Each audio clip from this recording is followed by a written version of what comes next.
Hey guys, how's it going? We're in Austin, Texas, outside of City Hall with the Austin Justice Coalition right here.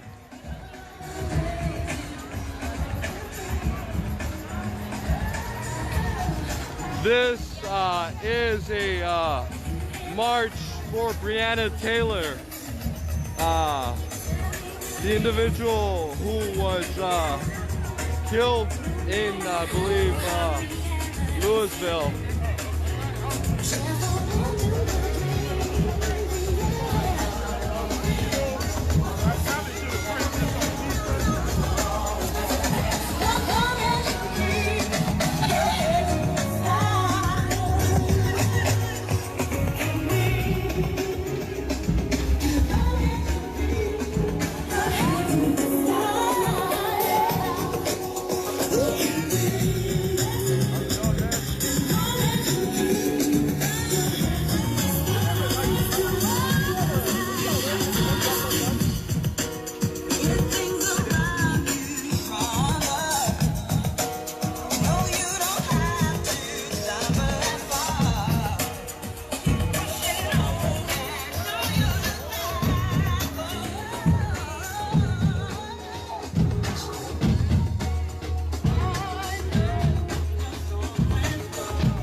We are outside of Austin City Hall with the Austin Justice Coalition.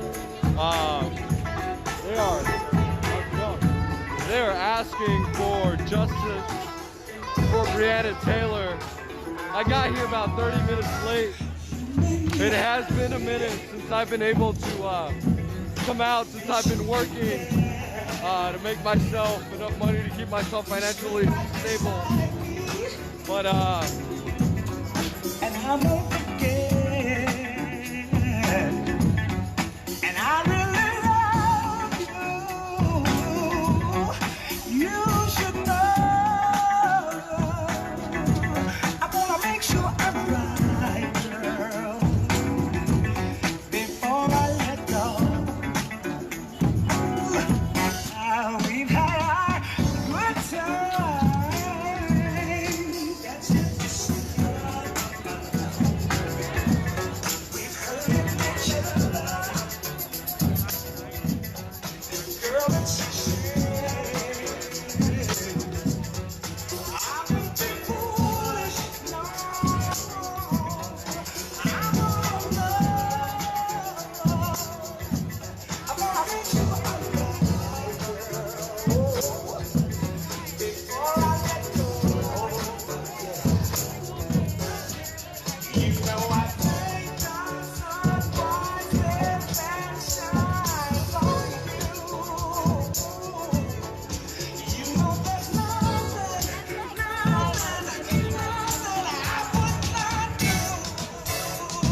Sing this if you know it. Sing this if you know it.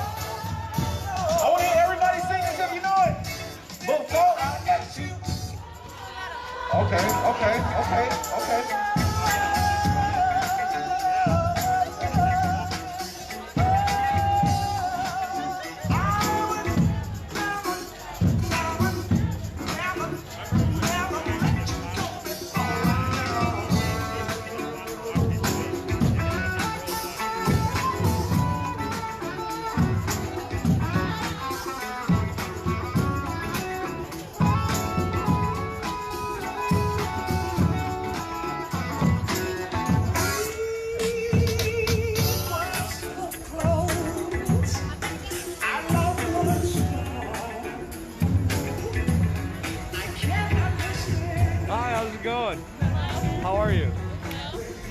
mind if I ask you some questions on camera?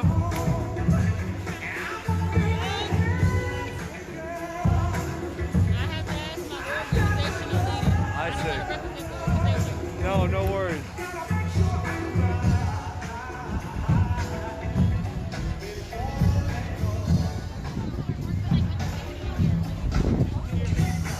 Hi, how's it going? Do you mind if I ask some questions on camera? I'm an independent journalist. I have my own page.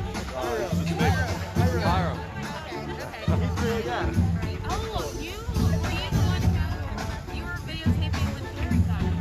Yeah. He's been arrested. He's been through the whole thing. Yeah, no. You know JP? Yes. Yeah, he's my roommate. Cool. Oh, wow. Yeah, Nice. we're both through AJC. Nice. Yeah, sure. Cool. Yeah, so, Wait, what? You doing an interview?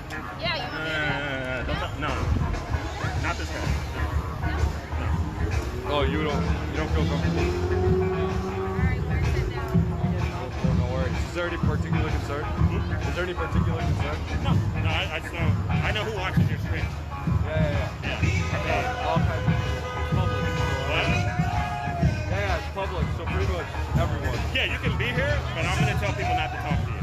Okay, how come? Because I don't want them talking to you. How come? We're not having a discourse. No interview. I mean, We're not having a discourse, bro. Just you being here is jeopardizing these people's safety. how so? You know how, bro. We're not gonna play dumb, bro. I'm not playing I've dumb. been in these streets. I know who you are. I know who watches your stream. Why your charges get dropped, bro? Why your charges get dropped? Because I didn't do it. Because you're a fucking cop. Oh, you think I'm a cop? You talk to the cops. You're just as good as Okay, I see, man. I wish you knew I know who you I are, was. bro. We're not gonna play dumb. I'm not a cop, man. I don't care. Cops do watch your streams, man. And you out here recording people's faces. So you're telling me that it's more dangerous for me to film than me shooting? There's no reason for you to be here. You're live. They're gonna run a story at 9. You're live. Yeah, what's the problem with that? They're live. We're not playing dumb today. I just said that, dude. I'm We're not playing dumb today. I'm not playing dumb. Where you show up, the trolls show up. The fucking Nazis show up. The fascists show up. The cops show up. You got arrested, motherfucker. What you mean it's not true? I got arrested. I watched you get arrested. And you're saying the cops don't show up? The cops don't show up with you? Yeah, I saw you get your charges dropped. I saw you get your charges dropped. Anybody else get their charges dropped? You're not letting me. Because I don't want to talk to you. Fuck off. You want to talk at me? I don't want to, yeah, I want to talk at you. I don't want to talk to you. You're part of the Well, solve me then. Solve the problem. What's up, man? How's it going? What's going on? Oh, yeah, I'm good. I'm chilling. He's the angry one. I'm chilling, man. Like, I'm chilling, bro. Like, he's mad. I'm not, you know? Like, we're good.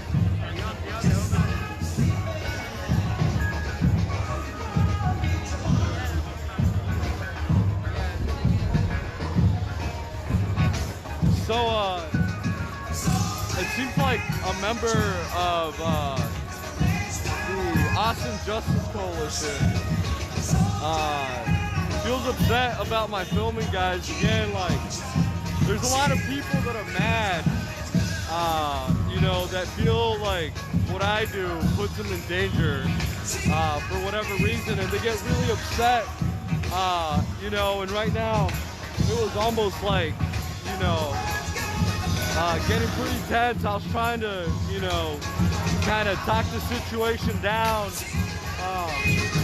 but it was getting fairly difficult because nobody really wanted to have a conversation about what was happening. Thank you. I appreciate it. Oh, it's fine, man. It happens. Hey, what's up, Hiram? What's up, man?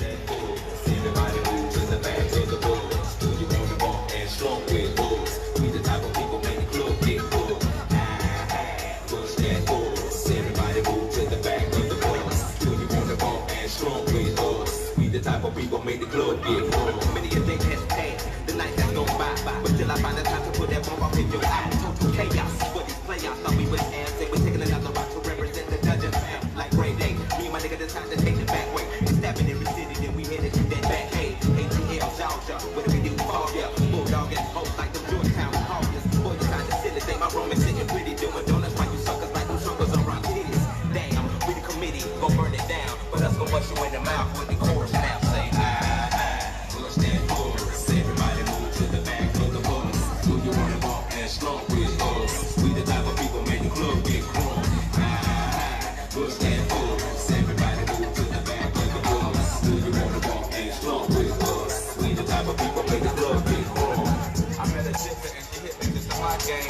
stimulate and activate the left and right brain. So baby boy, you're on the phone, can act your last cut. You focus on the past, your ass to be your ass, but that's what you live by, or either that's what you die to. I try to just throw it at you, determine your own adventure, Andre.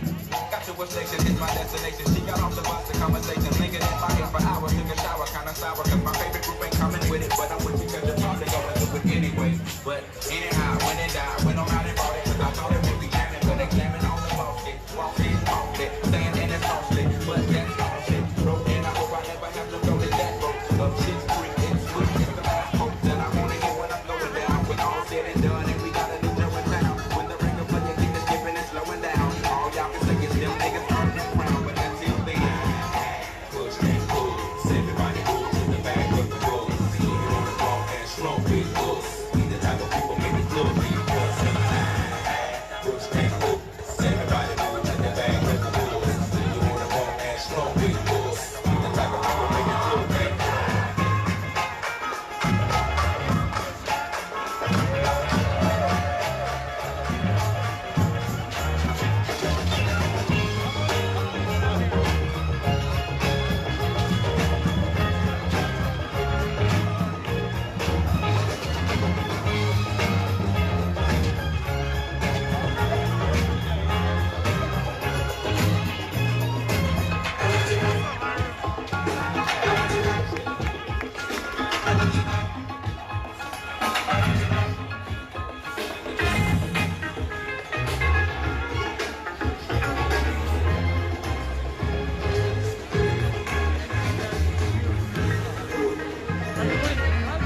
Alright guys, so right now, this is an event asking for justice for Breonna Taylor. But I was met with some, I tried to get some interviews, but I was met with some friction. There was, I think, a security guard with the Austin Justice Coalition who got very, very, very upset, to the point where, he was kind of screaming at me, asking me to leave, which was kind of unfortunate, right? There's a lot of concerns that my live footage will be used as intel by the police department. I was accused of being a cop, which is why I'm kind of easing off and trying to, because he said he was going to follow me around and tell people not to take interviews with me. Anyway, that's what happened. But we're outside of the Austin City Hall building, and there are a couple hundred people out here. There's free food. There are people dancing. I don't believe this is going to be a march. I think this is more like a rally with various speeches hosted by the Austin Justice Coalition. So that's pretty much what's it, guys. I'm gonna try to get more interviews, but obviously not everyone's really happy with the fact that I'm filming.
Forget what happened then. Let me live again. I want you back.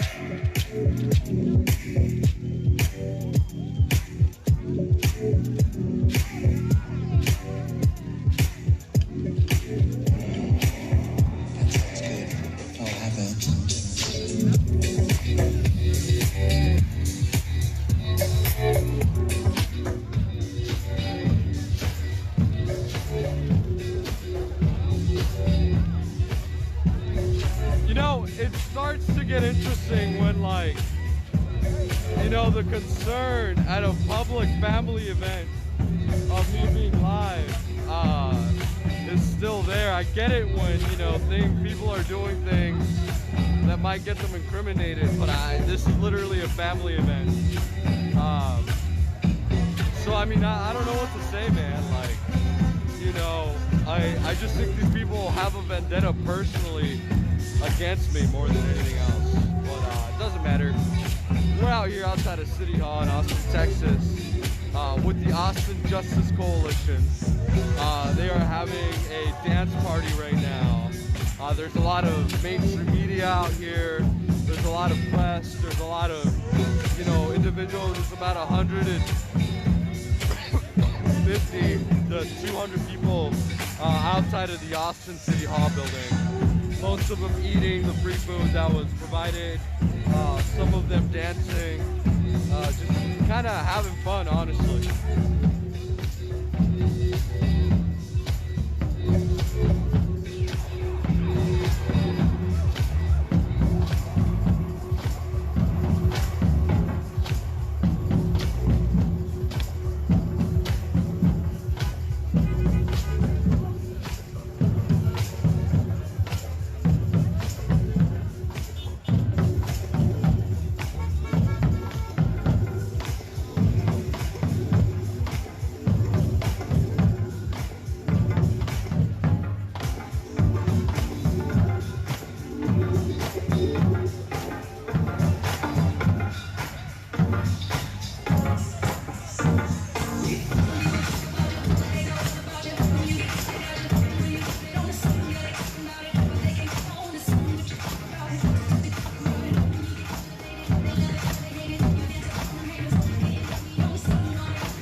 This is what I'm talking about. This is his dad, though. You can leave if there's a problem. You can leave if there's a problem.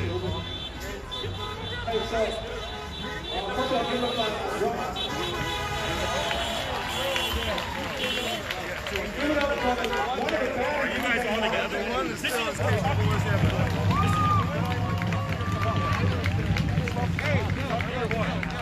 how well do you know this white boy? I've seen a few of those. Are you talking about the cops too? Are both of y'all talking about the cops? We know you talking for the rest of the day. Are you talking to the cops? Right? Like, I don't need anybody else. I don't need anybody else to ask me too bad if this event. He's actually pretending to be like you. No, he's running for his own. Well, I'm not taking a side. Like, I need them. Like, my white allies and friends, don't ask me that dumbass questions anymore today. If you want to go vote for that guy, do that. But again, I'm not telling white people to blindly vote for the guy that was happily endorsing the 94 crime bill and just calling for incarcerated the most white people. 100 to 400.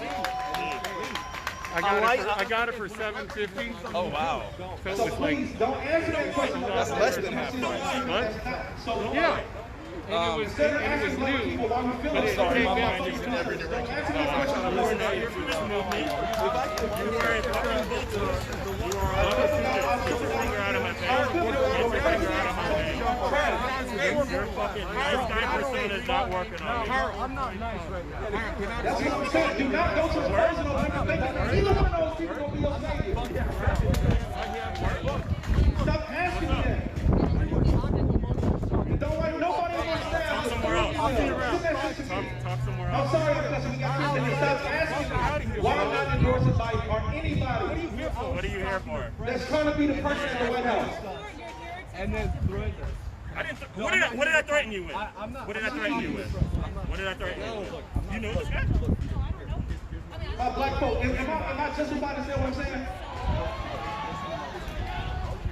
Play some music, make me happy.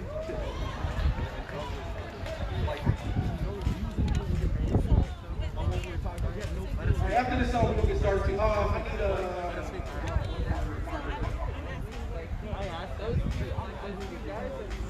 need He approached me. I approached her. Did I approach you right now?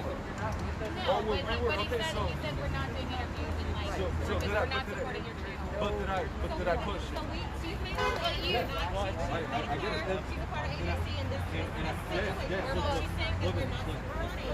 Hey, Hiram, let her talk, man. Like we have already partnered with police and they have come to us and let us know if we have any issues, we can let them know. So we would like for you to just sit. Look, the thing is, look,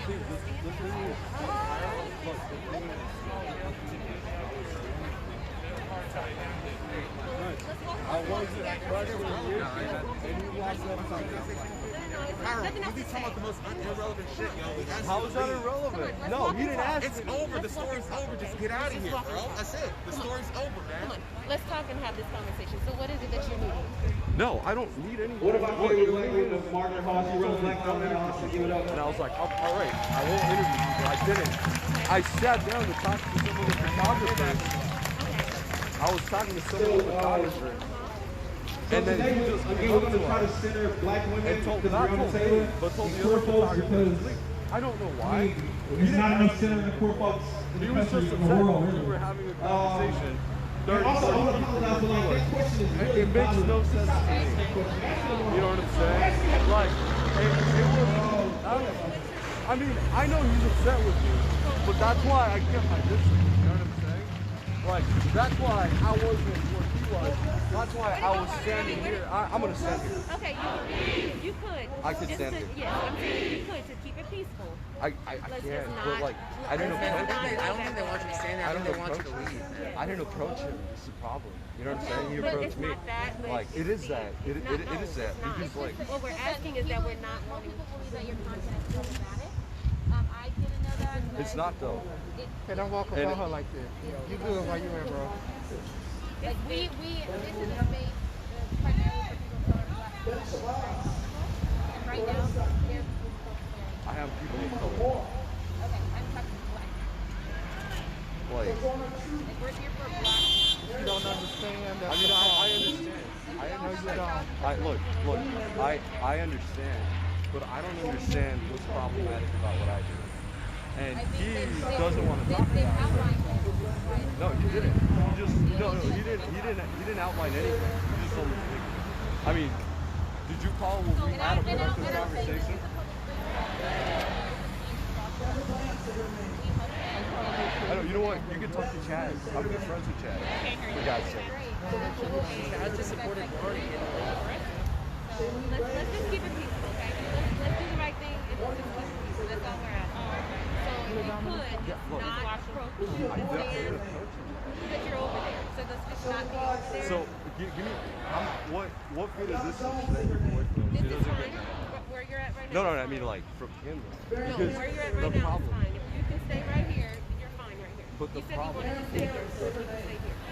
I'm not telling you what you can do. Or you can leave. here's the problem. You really should just leave. She told you what to do. If you I'm, you don't understand that shit, you need to go across the street and go somewhere else. sounds good, man. Have a good Don't one. come up here. They told you what to do, okay? I'm gonna come up here. Right here. Larry Jackson say his name. Evan Takaya say his name. Stephen Bantu Biko say his name. Stephen Bantu Biko. Let's say that name again. Stephen Bantu Biko say his name. Yusuf Hawkins say his name. Yusuf Hawkins. Emmett Till say his name. Emmett Till. Virgil Lamar Ware say his name. Virgil Lamar Ware. Latasha Harlan say her name. Bro, we told you what to do. And we're gonna say her name again. Breonna Taylor, say her name. Breonna Taylor. Sandra Bland, say her name. Sandra Bland. Tarika Wilson, say her name. Tarika Wilson. Yvette Smith, say her name. Yvette Smith. Sophia King, say her name. Sophia King. LaTondra Ellington, say her name. LaTondra Ellington. Shailene Graves, say her name. Shailene Graves. Shelley Fry, say her name. Shelley Fry. Since we began with the ancestors, we're going to end with the ancestors. I want you to put your fists in the air and say all the ancestors who paved the way for you.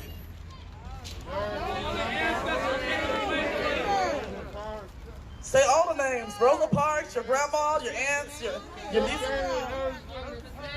It's about survival. Martin Luther, Yes, Lord. Malcolm, Huey P, Trayvon Martin, Fred Hampton, Trayvon, Ahmad, Oscar Grant, Mike Brown. Jared Foster. You really trying me, bro. Garrett Foster.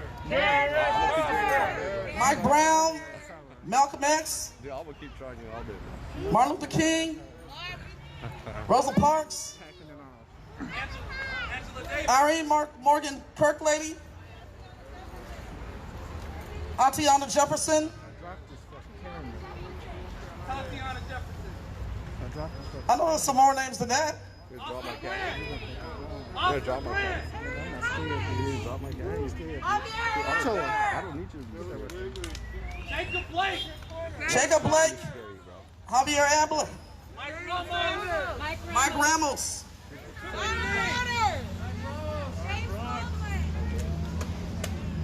James Baldwin, Elijah McClain, I guess this is also a reminder we need to learn not only our local history, but our black history. There's a bunch of black trailblazers who paved the way. Go ahead. John Lewis.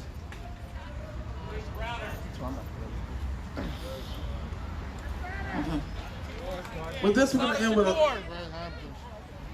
gonna end with everybody looking their heads to the sky. I want you to know that the fight is not over.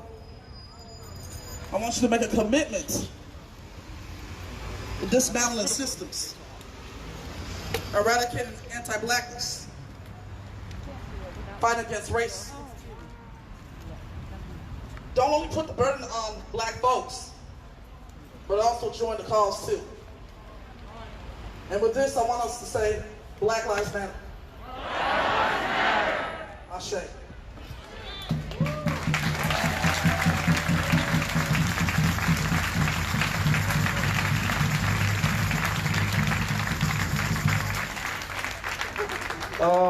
A part of this movement, like I said, is being inclusive and remembering the people that paved the way. There's no way we can do an event like this in the name of community without including and remembering and paying our respects to the original people of this land, indigenous folks.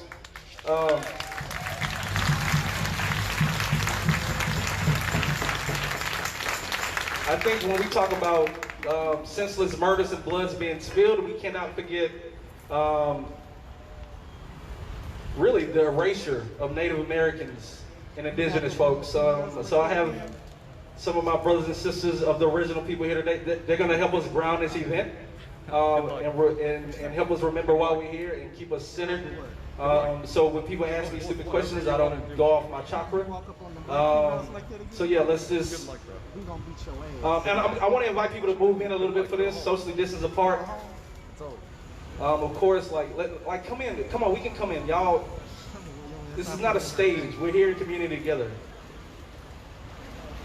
I'm gonna get out the way.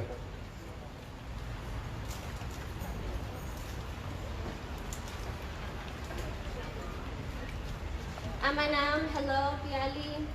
My name is Emmy, and I'm a descendant of the Paoltecan people, the original people of these lands. Good afternoon, everyone. My name is Fernando. We were asked to be here with you today to ground the space, and also our elders cannot be here due to safety with COVID-19, so we're here also to represent them, but also they're here with us in spirit, and of course helped us to create the words that we're going to share with you today. So these are our Paoltecan homelands. We've been here for over 13,000 years. This land that you're currently on, that City Hall is illegally occupying, has been here for over 13,000 years. We were the original stewards of these lands, our ancestors were, and we're descendants of them, and that's why we're grounding us here today. Something that's very important and that's been lost is that our language, there's only 1,000 speakers left of the Paoltecan language in the whole world, and so something that we're really trying to do is to revive that language, and we feel as though it's really important for people to restore the relationship between whether you're a settler, whether you're an immigrant, whether you're somebody that was brought here forcibly, to restore the relationship with the land and to restore the relationship with the original people and learn the language. And so we're going to teach you a short phrase today.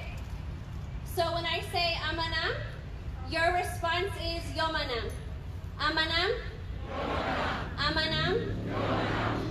So amanam means it is good, and yomanam means all is good. And that's like saying hello, or if you speak Nawa, that's like saying Piali. Hola, if you speak Spanish. So that's a way to greet people, welcome people into this space, and just acknowledge that we're all here together. So we want to make clear that Black and Indigenous liberation is bound up together, and all too often, Black natives are erased. Black natives' lives matter. Black natives and Afro-Indigenous lives matter, and they're often erased. So we want to make sure that that's very clear also. Breonna Taylor was born in Grand Rapids, Michigan. Grand Rapids is Anishinaabe lands, and Anishinaabe people, I am not Anishinaabe and Paoltecan, but Anishinaabe have this teaching that's called the 7 teachings, and it's very well known. And we're going to share with you the 7 teachings just as a way for us to honor the lands that she is originally from, that she grew up in, and as a way to bring those people into this space as well. So the first teaching is respect. And respect is not only how you respect others, but also how you respect yourself, because you can't respect others if you don't respect yourself. The second teaching is love. I'm going to let that one sit for itself. Truth. And I think truth is one of the biggest reasons that a lot of us are here today. Bravery, wisdom, generosity, and humility. Those are the 7 teachings of the Anishinaabe, and we wanted to bring those into the space to acknowledge that those are the lands that Brianna grew up in, and we wanted to bring that here and share that with you today.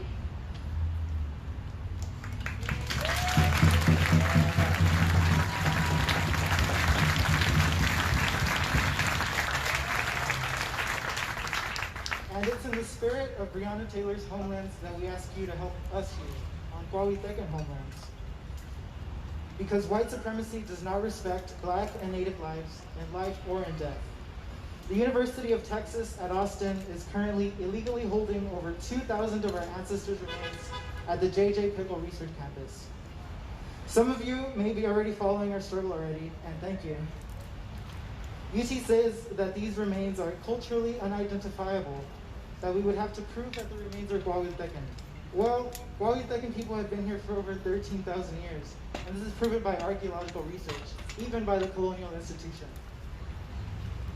So, the university acknowledges our people, acknowledges the length of time, and then looks at the Kwawi-Tekan people and says that the remains found are culturally unidentifiable. Well, the Kwawi-Tekan people are the culture. Their ancestors have identified them. All we want to do is bury our ancestors with dignity to return them to the earth. But these institutions, founded on stolen land, founded on the genocide of indigenous people and the enslavement of Black people, will keep taking everything from us. They will take our relatives when they are alive, and they will take our relatives when they have passed on. We are asking for your help.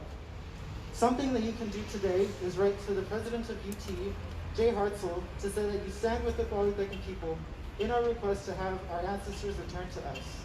You can follow the Indigenous Cultures Institute on Facebook or Instagram for templates on how to do this. Thank you. We send you love. We are here with you to honor Breonna Taylor and all of the Black women and Black people that were unjustly stripped of their right to live.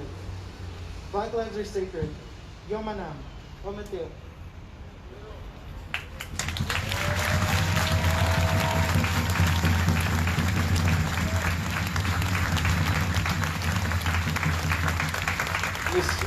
Ms. Rankins, are you?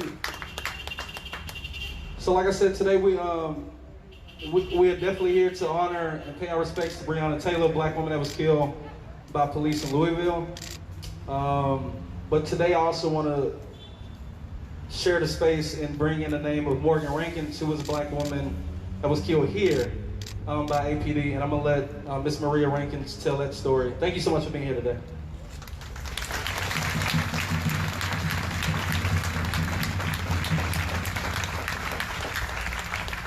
My name is Maria Rankins. I'm the mother of Morgan Rankins. She was born and raised in Austin, Texas in 1986. On February 22nd of 2017, she went into a bipolar spin. And the Austin Police Department had been at our house numerous times about the situation of her mental illness.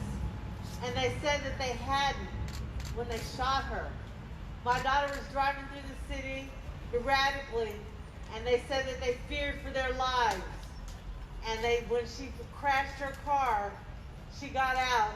The police cop, Benjamin Johnson, went down into the ravine, and he shot my daughter like a dog. He decided that it was upon him that whether she lives or dies.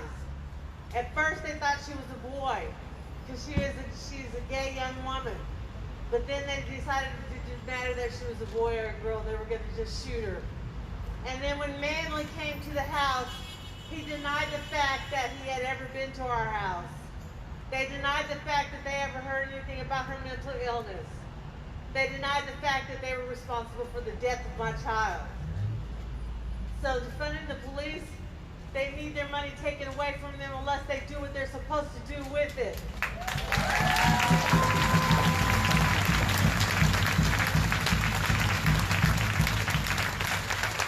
If you're afraid to do your job, then you need to step down and let somebody else come up and do it.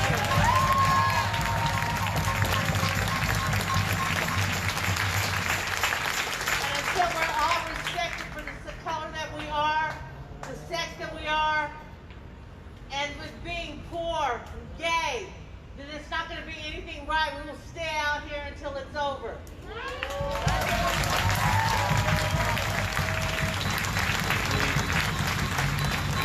I'm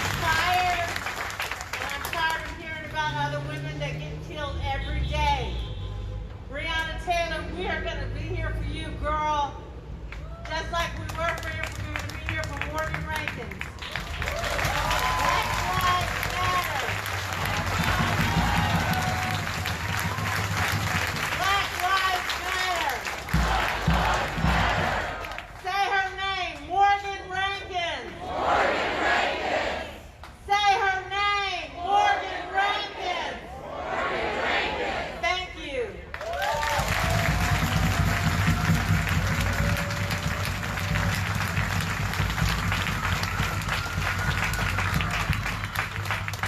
Montanique, where you at? Montanique.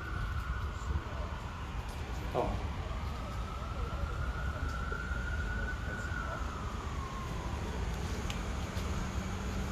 First of all, if you agree that Chief Manley gotta go, just make some crazy noise right quick.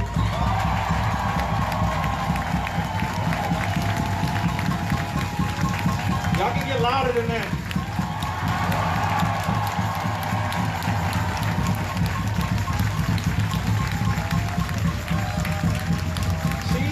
Chief Manley is, and you know what, I've said this and I'll say it again. Okay. So that guy, yeah, I love this energy. And I'll say this too. First of all, there's not going to be a police chief, in my opinion, I think, that's going to do what we need them to do, which is get rid of the police department, right? You can clap for that.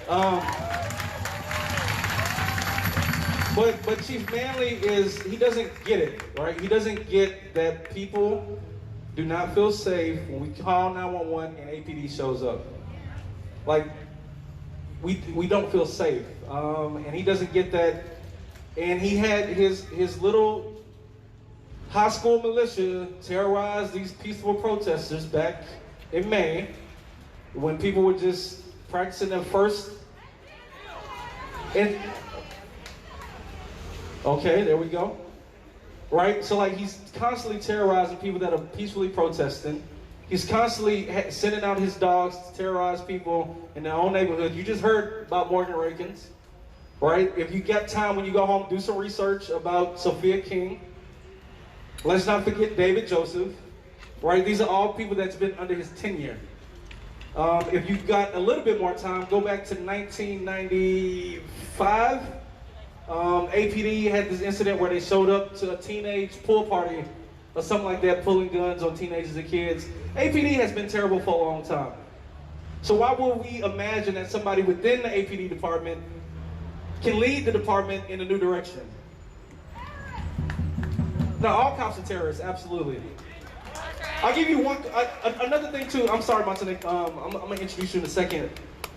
The reason that we hear about police and the change for police, and don't take my word for it, right? And also, again, don't come ask me today, because I'm kind of working. But if you do your research, police have been a part of almost everything wrong in human history, right? So in American context, police, for the most part, are derived out of slave patrol. Even right here in Austin, JP did some research. We had a slave patrol in Austin. The slave patrol went away. People said, oh, we got all these free black folks. We need somebody to watch them. And literally, APD was created. Like, that's literally the story of APD. When you look at one of the most horrific things in human history, the Holocaust, it was law enforcement that was rounding up people, that was going to look for people as they were hiding. When you look at the British colonization of Asian, South Asian folks, the police were a part of that too. When you look at everything, when you look at Fred Hampton and how he was killed, that was at the hands of police while he was in his house sleeping. So that's why black people, that's why a lot of you are here. And like, nobody's saying like we don't want you to be safe. But we are saying this, the police are not going to keep you safe. The police do not prevent crime. They show up after the bad thing has happened.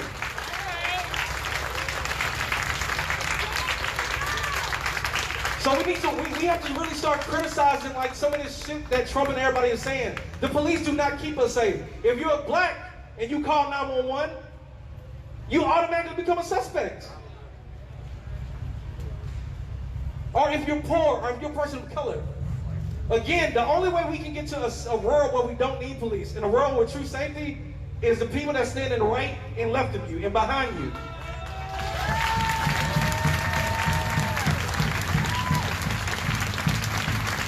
If you don't get nothing else out of the day, you be like, man, that guy's crazy. He's saying some crazy stuff. He seems very angry. But I need you to understand and lean in that if some of us are not safe, none of us are safe.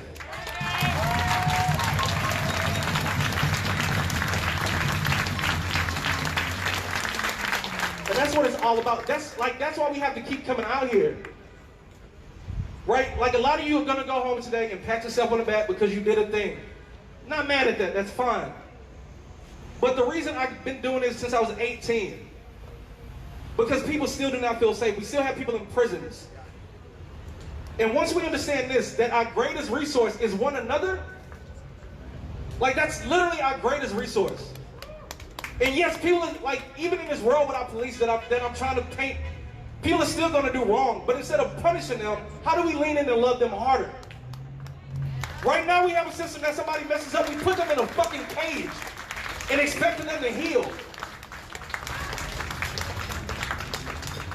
Or we call the police. We have to break up this thinking. Mike Ramos was killed because his neighbor saw him in the car doing something that she thought was illegal.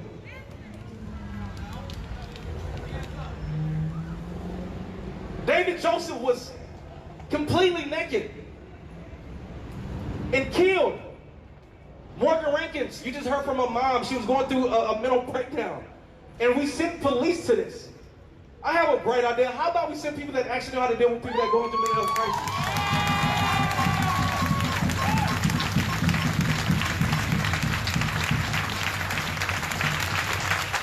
This is why we need you to fight. I don't care, like, if you want to donate, I don't care. Keep your money. I need you to use your voice. White people, I need you to use your power and privilege to make sure we can get to a system in a world where we don't have police. Why do we have police in schools? It's the craziest shit to me.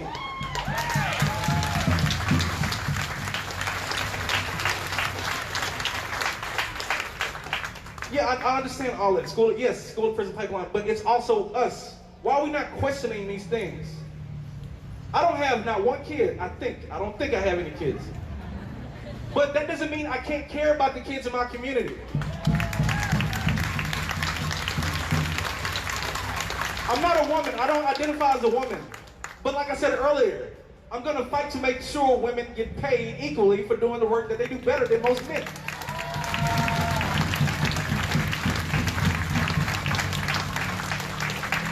And also, because I'm gonna uplift women for like 2 minutes. On Instagram, somebody asked the question, what would you do if men didn't exist for a day? And that was the #1 response. Like, we laugh at that, but the fact that women were saying, like, I would just go walk outside. Like literally, men, for my men, think about that. We live in a world right now, because of our existence, women cannot go walk outside. They don't feel safe when they walk outside. That's insane. And even the men here, you shake your head, oh, that's a shame. But you know what the problem is? We have a lot of sexist, misogynistic friends that say sexist and misogynistic shit, and we never check them.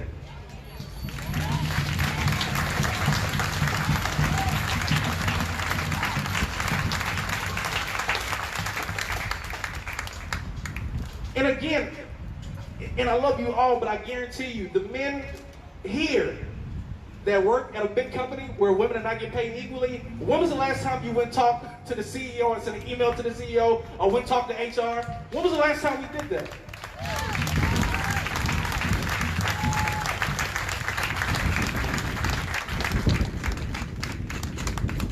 This bee is like really... Thank you, I love you too.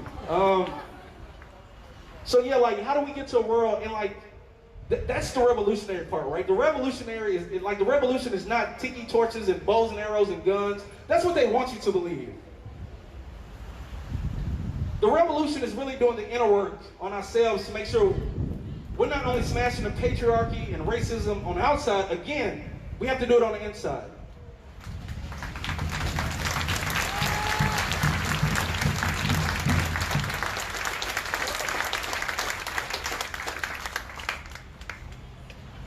Montanique is a dear friend of mine, and I just asked her to speak today, so I need y'all to love on her extra hard, and I'm gonna let her explain her story and more APD bullshit.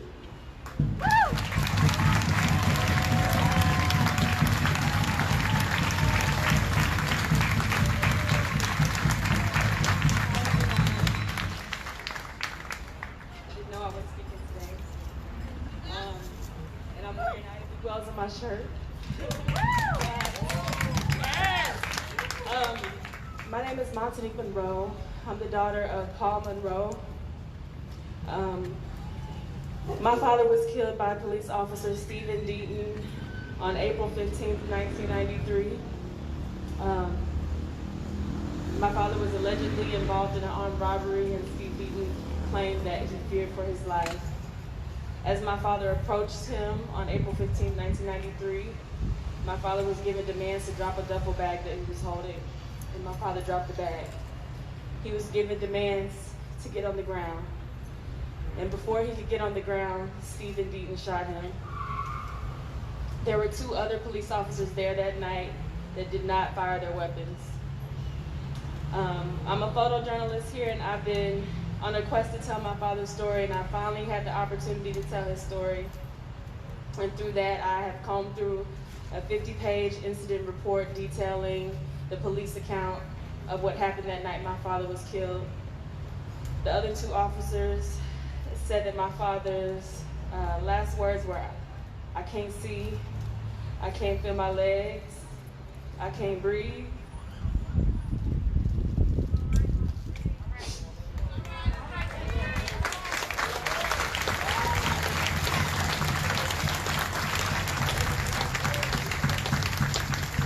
I was 4 months old when my father was killed.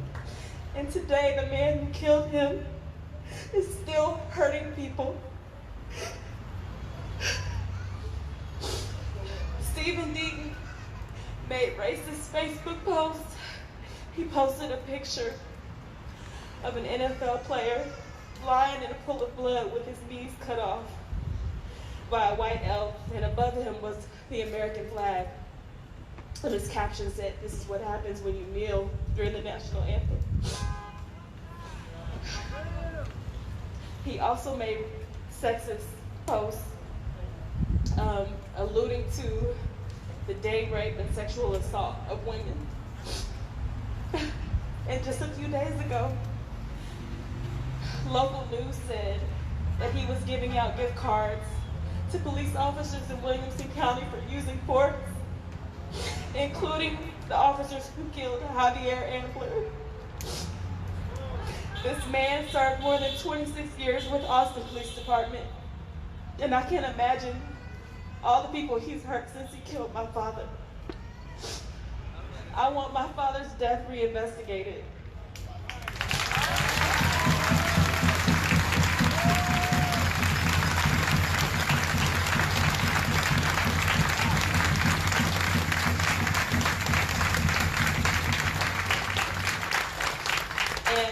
as far as Austin goes, Chief Manley, I've heard, is good friends with the officer who killed my father. When they served together in Austin Police Department, Williamson County Sheriff Chody liked Stephen Deaton's racist Facebook post. So I don't know what the future holds, but I do know that I want my father's death reinvestigated. I think people in Williamson County, y'all go out and vote the county sheriff out. I want the local news media to say my father's name, say my daddy's name. Y'all are doing all this reporting about Stephen Deaton and y'all have not mentioned my dad's name. Say his name, Paul Monroe. Say his name, Paul Monroe. Paul Monroe.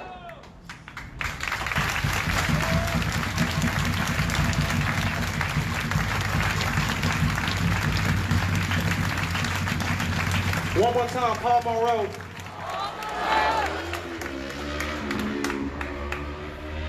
Next up, my brother came all the way down from Dallas. You clap for that.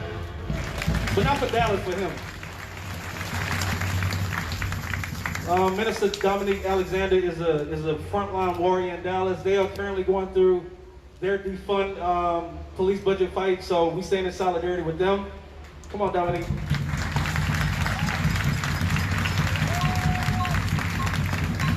Y'all give a hand for the challenge. It's okay to clap for him.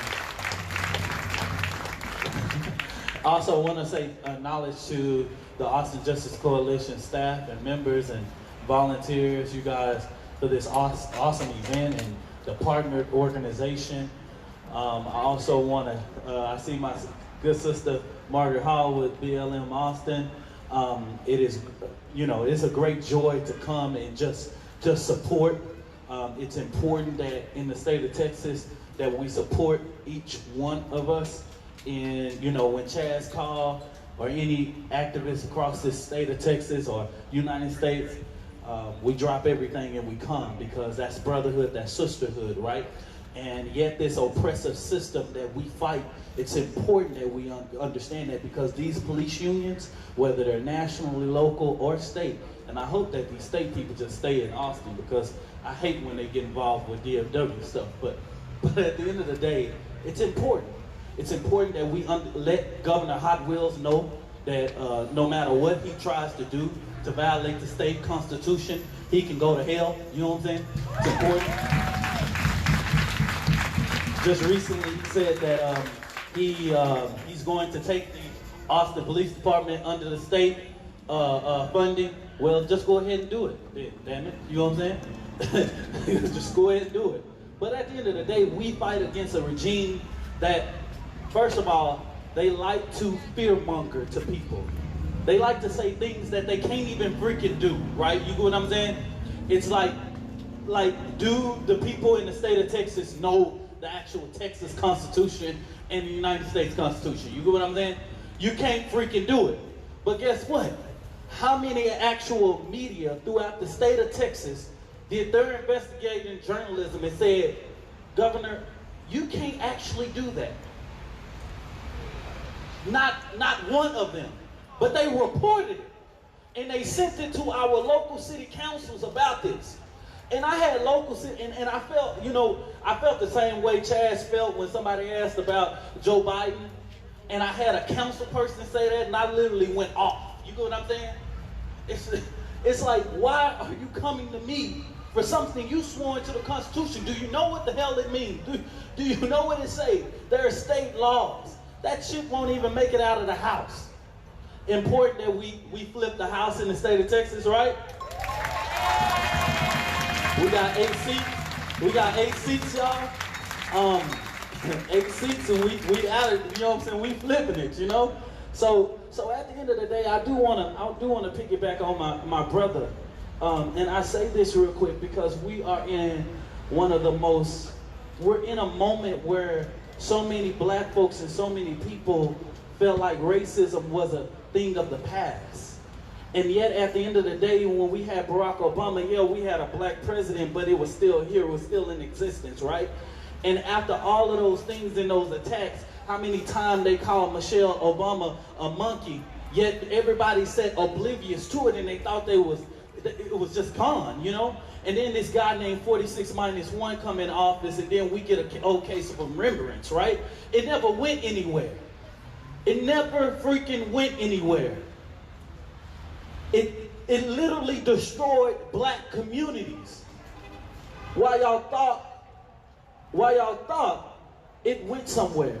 And yet at the end of the day, that's why black people feel so passionate. And yet at the end of the day, can't no lip service tell us to yet vote for Joe Biden.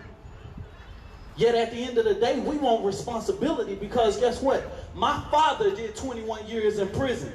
I want him to actually say that my father's life matters. You get what I'm saying? I want him to actually acknowledge it. I want him to acknowledge a vice president to acknowledge it too as well. If we don't hold them responsible, how in the hell can we look at people and say, just vote? You know what I'm saying? How can we say that, right?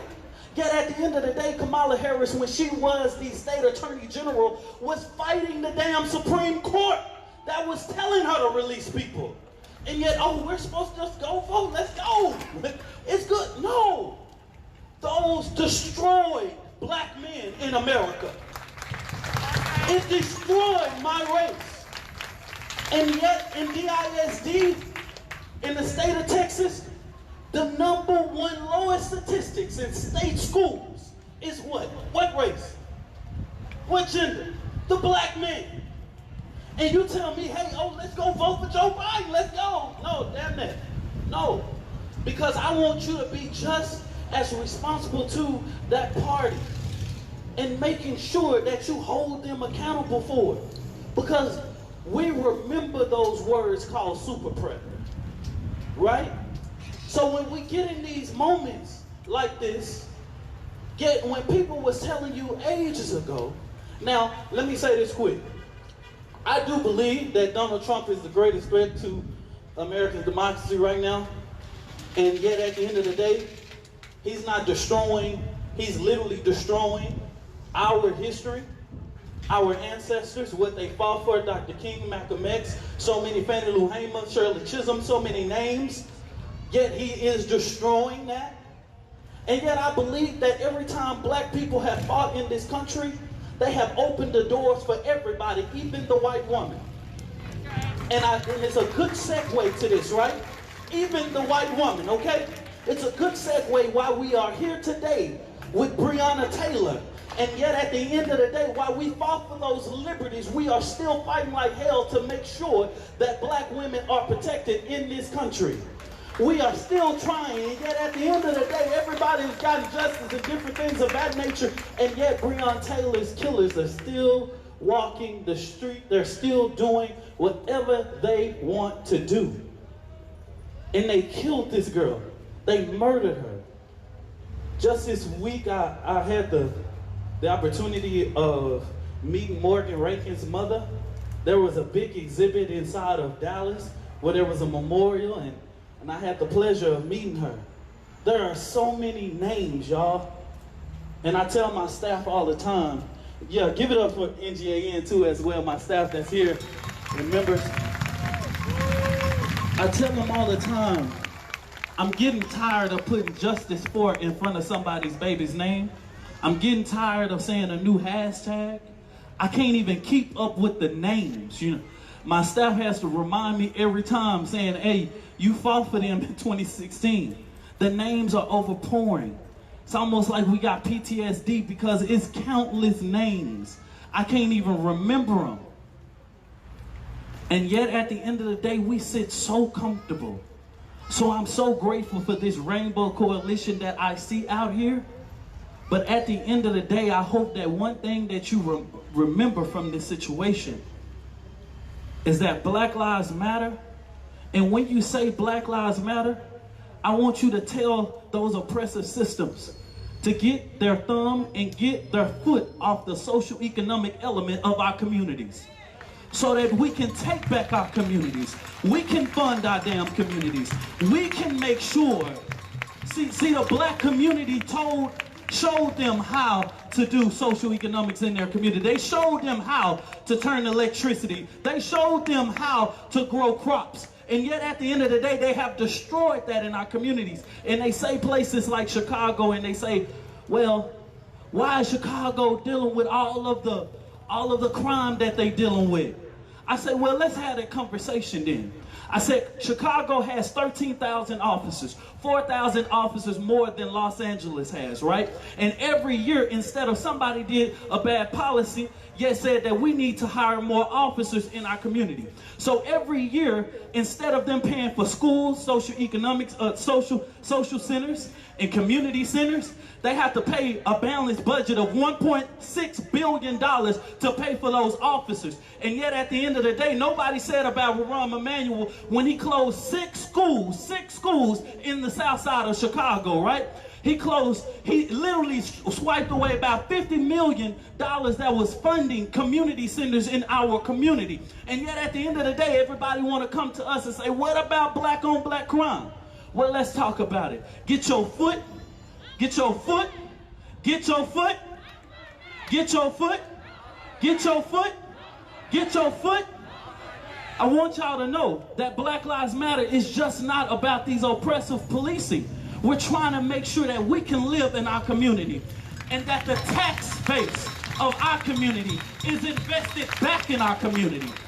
And guess what? You can save your damn officers and we can protect our community. Stand up. Stand up, fist up, fist up, fist up.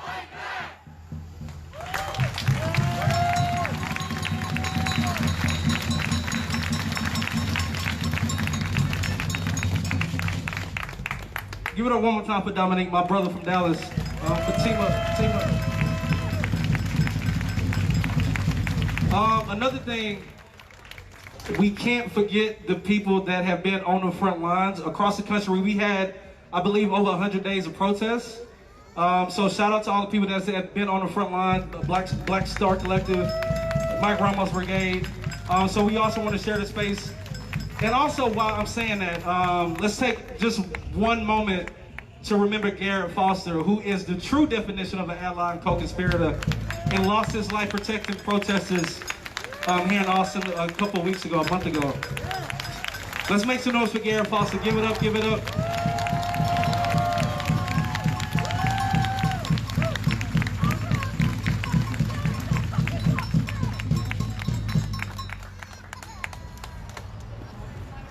Hey y'all, my name's Fatima. I'm with Mike Ramos Brigade.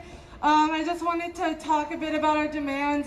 We definitely support what AJC is doing here today with regards to arresting Breonna's killers, firing the Kentucky Attorney General. All of these people are anti-people, and the thing is, even if we are not into reformism ourselves, we know that these enemies, the least they could do is lose their fucking jobs. That is the least that can happen.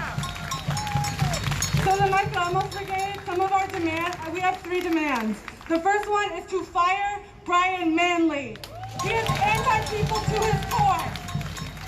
Let's talk a bit about Brian Manley. Brian Manley has not bothered to arrest or even fire Mike Ramos' killers, and yet he was real swift in attacking protesters. Specifically, the targeted three young people who are being targeted with state jail felonies for fighting back. One of them is a black mother whose family depends on her for economic stability. He has no problem ruining her fucking life and throwing her in a cage, forcing her to miss the beginning of her daughter's life, but yet he can't even be bothered to arrest killers in his own police force. The second demand is that Christopher Taylor and Mitchell Piper, the cops who murdered Michael Ramos, are fired and arrested and prosecuted for what they did. And the third demand is to end the Riverside Togetherness Project, something that our progressive city council voted for. The Riverside Togetherness Project put more cops in the Riverside area. They have blood on their hands just as much as APD because they're the ones who decided that it was within their class interest to put more cops in Riverside. And that is still going on to this day. People in Mike Ramos Brigade visited the area where Michael was killed, And right now, they have 2 cops on foot patrol every night. They have cops harassing people, telling them that there's a curfew that doesn't exist. That is how working class black and brown people are treated in Riverside. And the Austin City Council plays their part in maintaining that oppression. So, you know, like, because of our demands, we definitely unite with the idea of firing and prosecuting these people. But like, we know that historically, a lot of these reforms do not actually affect the safety and well-being of working class people. New York City banned chokeholds in 1993, and yet Eric Garner was still murdered with a chokehold. So what does that tell you about what reforms do for the people? Oftentimes, the police have these reforms put on them, and then they do whatever they want. People say that the system is broken, but it's not broken. It's working exactly how it's supposed to. Yeah! People have been saying today, and I absolutely agree, that we cannot ignore the history of the police. They were the first slave patrollers. This is what they do. They are paid to be violent. They started out protecting the most egregious form of private property, which was black people. And they continue to do that today. They are the first and foremost, they're on the front lines in protecting the state. When workers are striking to get better conditions, who comes to beat down their strikes? The police. When people are fighting back against evictions and trying to protect their homes, who are the first people to come and brutalize them? The police. When politicians are scared of facing the people's anger, who do they call to protect themselves? The police. And that shows exactly what they're here for. They're here to protect the state. They're their violent lapdogs. But guess what? The people have the ability to fight back. That has been proven throughout American history, and especially this past summer. The May uprisings have been historic. Austin has never seen uprisings like they did this summer. And it is historic, and it means something. And we have to realize that the way that we get our demands is by confronting our enemies as a people, like Brian Manley, like City Council, like these groups that uphold our oppression. In Minneapolis, the reason why Derek Chauvin, who murdered George Floyd, was arrested was because people went to his house and wouldn't let him leave. That is people's anger confronting the enemy. And that is what we have to do. We have to confront these enemies and let them know that they are not just going to be allowed to live their lives peacefully while they murder, while they abuse, while they violate oppressed people. They deserve to be confronted and feel afraid of the people because they are outnumbered, and the system that they protect is dying. It's not going to last. But what is historically true is that the people are going to rise up and take power. Revolution is a historical fact. It is always meant to happen. And it is what's going to continue to happen. So we need to continue to fight back. We need to fight for these demands, but we need to demand more. Once we get the demands that we do have, we got to keep pushing and pushing and pushing until we get the power that we deserve to have a society with dignity and health and safety that they will never give us. So we need to continue to fight back and honor the people who have fallen by fighting for them. Thank y'all.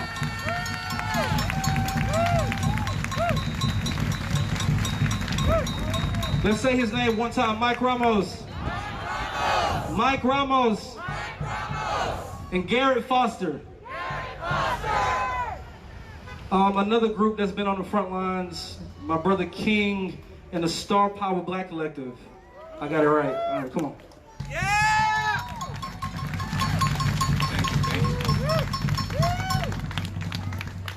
So what I want to speak about today, of course, is racism, but a little bit more deeper than that. What we're seeing right now, we're seeing a revolution. We're seeing the uprising in Austin. I want to say, and I want to applaud everybody for doing that. We're doing it, and people are noticing across this nation. But one thing we got to understand and realize is the white rage that's going to come with black advancement. Yep. White rage equals black advancement. Whenever we advance as black people, white rage is going to come and try to defeat us on top of the racism. I've been doing protests over here since June. Star Power Black Collective has been hosting protests ever since June. Everybody that I see over here right now, I need y'all to go to my protest next week. We need people up front. We need people marching the streets, because what happened a month ago? What happened a month ago? Nobody ain't speaking about. We have press out there. We have press out there seeing everything. Say, can we hear you do a speech? Can we hear you talk? That was a great speech, King. But when the cops did something bad, when they harassed my protesters, when they harassed the people up front line, when they brutalized us, nothing happened. The only thing we got was a couple cute pictures of myself and said 8 protesters were arrested for evading the highway. What? Think about that. We got people in Westlake right now not supporting Black lives, and they read that stuff. I'm not going to cuss. They read that and say, well, that's why 8 protesters got arrested. What are they doing? None of us out here are tripping right now. None of us. But I need more faces when we go on the street. You know I'll be there. We need it out. We need the numbers. The thing about Star Power Black Collective is not stopping this movement. We got to keep it going. We got to keep it fighting, because right rage is going to come back and hit us hard. And when the media keeps on doing what they're doing, when they're being unbiased, they're making it worse for us. Come on. They're making it worse for us. They try to sit here and then we have people that's doing live and saying that they unbiased. They doing live with this Black Lives Matter stuff, and over here doing my life, my black brothers' lives, my black sisters' lives, and they're doing it live because they're getting all these views. And when we say, hey, we have these demands, you don't follow it, you don't care about my life. This ain't about your following. This is not about your following. This is about our lives. It's about Black Lives Matter. This is about the movement. This ain't about your following. And I'm serious about it. It's got to stop right now. If you're going to support this movement, listen to us. We've been speaking since day one. Listen to us. I don't know. We have to deal with bullshit we have to deal with stuff every day. But when it comes out here and we're on the streets, we have to deal with Governor Abbott doing his stuff. We have to deal with all these politicians saying they're about us, but not really about us. When we come out here we're out here on the streets, we're protesting. And we say, hey, these are our demands, you don't follow suit. When we say, hey, report the truth, and you don't do it, you ain't out here for us. You're on the other side. You on the other side. No matter how you cut it, you're on the other side. And I want to speak about hope a little bit, because I know I've been saying a lot of negative stuff, and you know, I want to speak about hope and this gives me hope right here. When I see everybody, I had somebody from the news, from the media saying, how do you feel about these white people out here? So what kind of question is that? I mean, I'm happy that people are out here. What are you talking about? What are you talking about? Fuck you. So over here, this is hope right now. When I'm seeing everybody, when I'm seeing the genuine class, when I'm seeing everybody out here, I can say so much, everything that's happening right, excuse me, I'm lit right now, but everything I'm seeing right now, we're all ready to fight. I am. Woo! Fist up. Fight back! Fist up. Fight back! Fist up. Fight back! Fist up. Fight back! I want to say one more thing. Star Power Black Collective has a non-black allyship. Follow our Instagram, Star Power Black Collective. If you want to be instrumental in the movement, you want to figure out how you want to do, how to be a part with this, you can follow us on Instagram. You can send an email to us too as well. It's all on there. I appreciate y'all. I love everybody. I love AJC. I've been saying since day one. You can read all the articles. I say I love AJC. I love Mike Ross Brigade. Peace in Austin. We're out here together. GAN. I got love for them too. I just met them today. But now I appreciate it. Black Lives Matter. Black Lives Matter. Black Lives Matter. Black Lives Matter. How y'all doing? Doing a quick check-in. Y'all good? We need a dance break. Yeah! I'm serious. We need a music. I mean, y'all up there good. Y'all been sitting down the whole time. Love it. Your arm hurt? Y'all want a music break? No. He just saying that because he's speaking a little bit. Hold on. All right. Or we gonna do 2 more speakers, then we'll do a dance break. Another group that's been on the front lines, Peace in Austin, Miss X. Hi guys, I hope hope you guys have been taking care of your mental health. Like you said, I am I'm with Peace in Austin. I'm actually one of the founders. I want to give you guys a little bit of background about my interactions with APD and DPS and all that. I don't know if you guys saw the video, but there's a video circulating about a couple months ago of somebody getting snatched off of the Capitol wall. That was me. The reason why they came for me specifically was because they were yelling, "She's a leader, she's a black woman, you know, she's actually doing things." And they're like, "Oh, let's go up there and teach them a lesson and take their leader away from them." Yep. I want to thank every single person that was out there that day that snatched me back from them. I was literally in a tug of war with DPS and protesters. Three pairs of hands on your leg. And I want to thank everybody. I'm here today, and they did not kill my spirit. I want to say that one thing.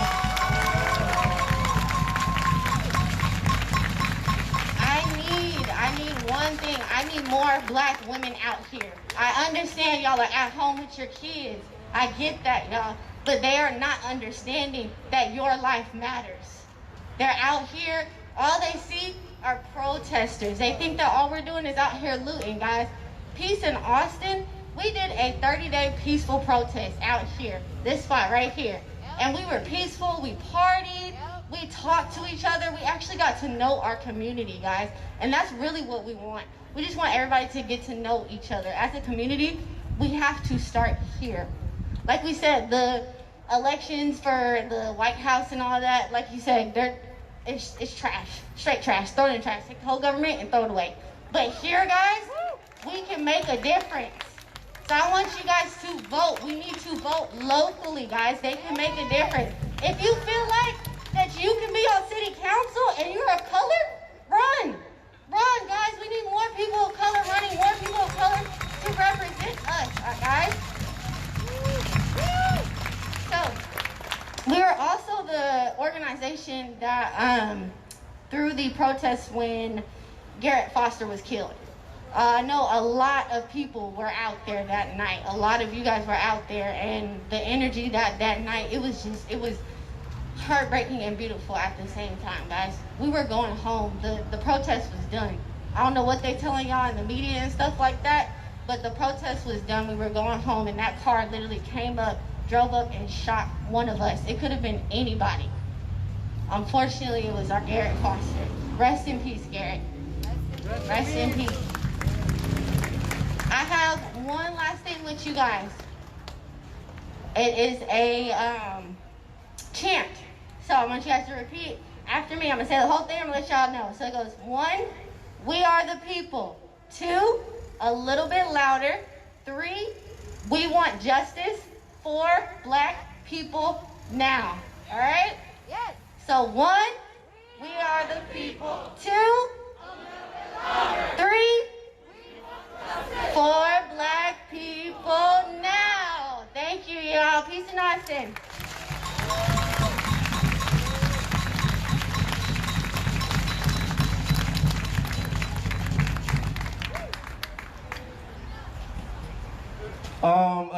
Oh, that got real loud real quick. Oh, there we go.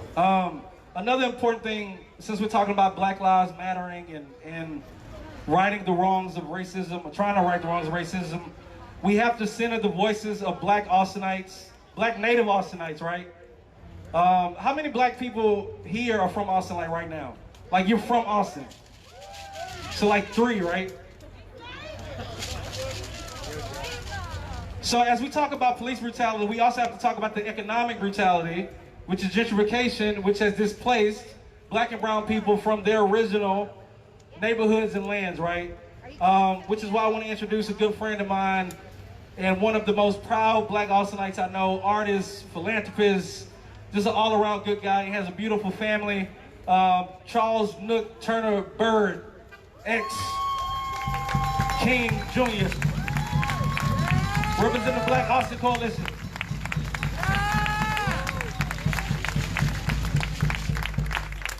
First of all, I want to thank Chaz for inviting me and inviting some of the members of the Black Austin Coalition. I want y'all, I just got a few things to say, but I want y'all to show Chaz the most love y'all can show him right now. Everybody show Chaz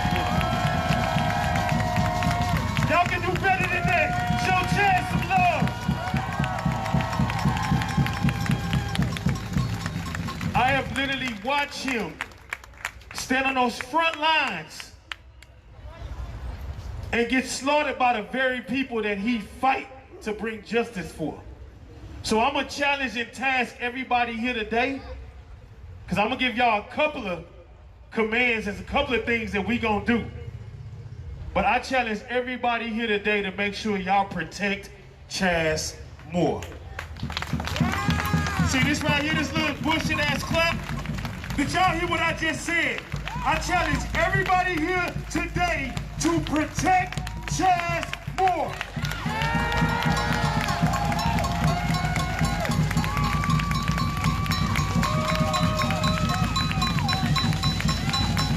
Come on, y'all gotta do better than that. We finna wake up in here.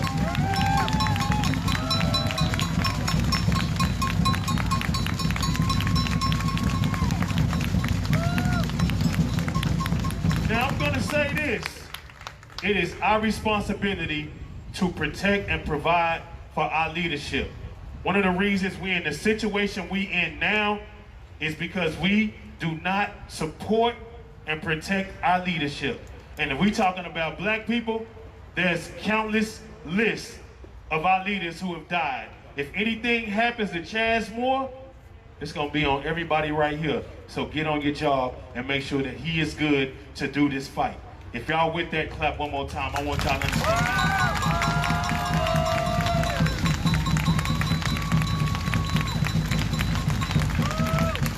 Now, for all my non-black people out here, put your hands in the air.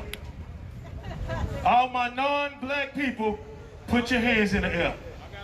Blood in me. I mix with a lot. And I want y'all to say, Black Lives Matter. Black Lives Matter. Now, how many of y'all really believe that? How many of y'all really believe that? Keep your hands up. So if you believe that, then my next challenge is for every goddamn day you do something personally to make sure that black lives get better.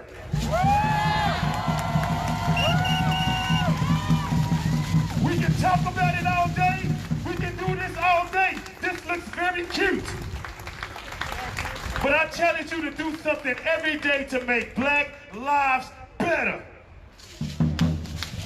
Every one of y'all, if y'all really support the movement, y'all really support this cause, and it's not about no political agendas or anything like that, then I want y'all to use y'all privilege, y'all situations, whatever you got. Before you lay your ass in the bed at night, I want you to say, I did something today that made black lives better. That's what it's about.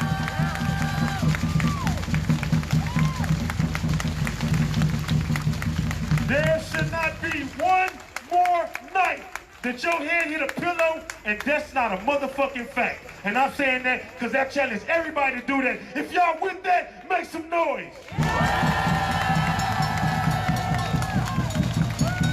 All day y'all with that.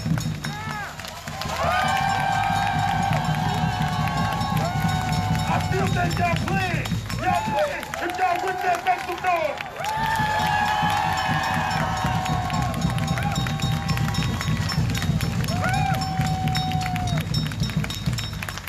Now, I go by the name Nook Turner.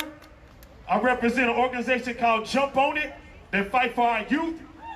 And I'm part of an organization called Black Austin Coalition that's getting ready to demand economic justice for the crimes against humanity that this city has done since the inception of this city.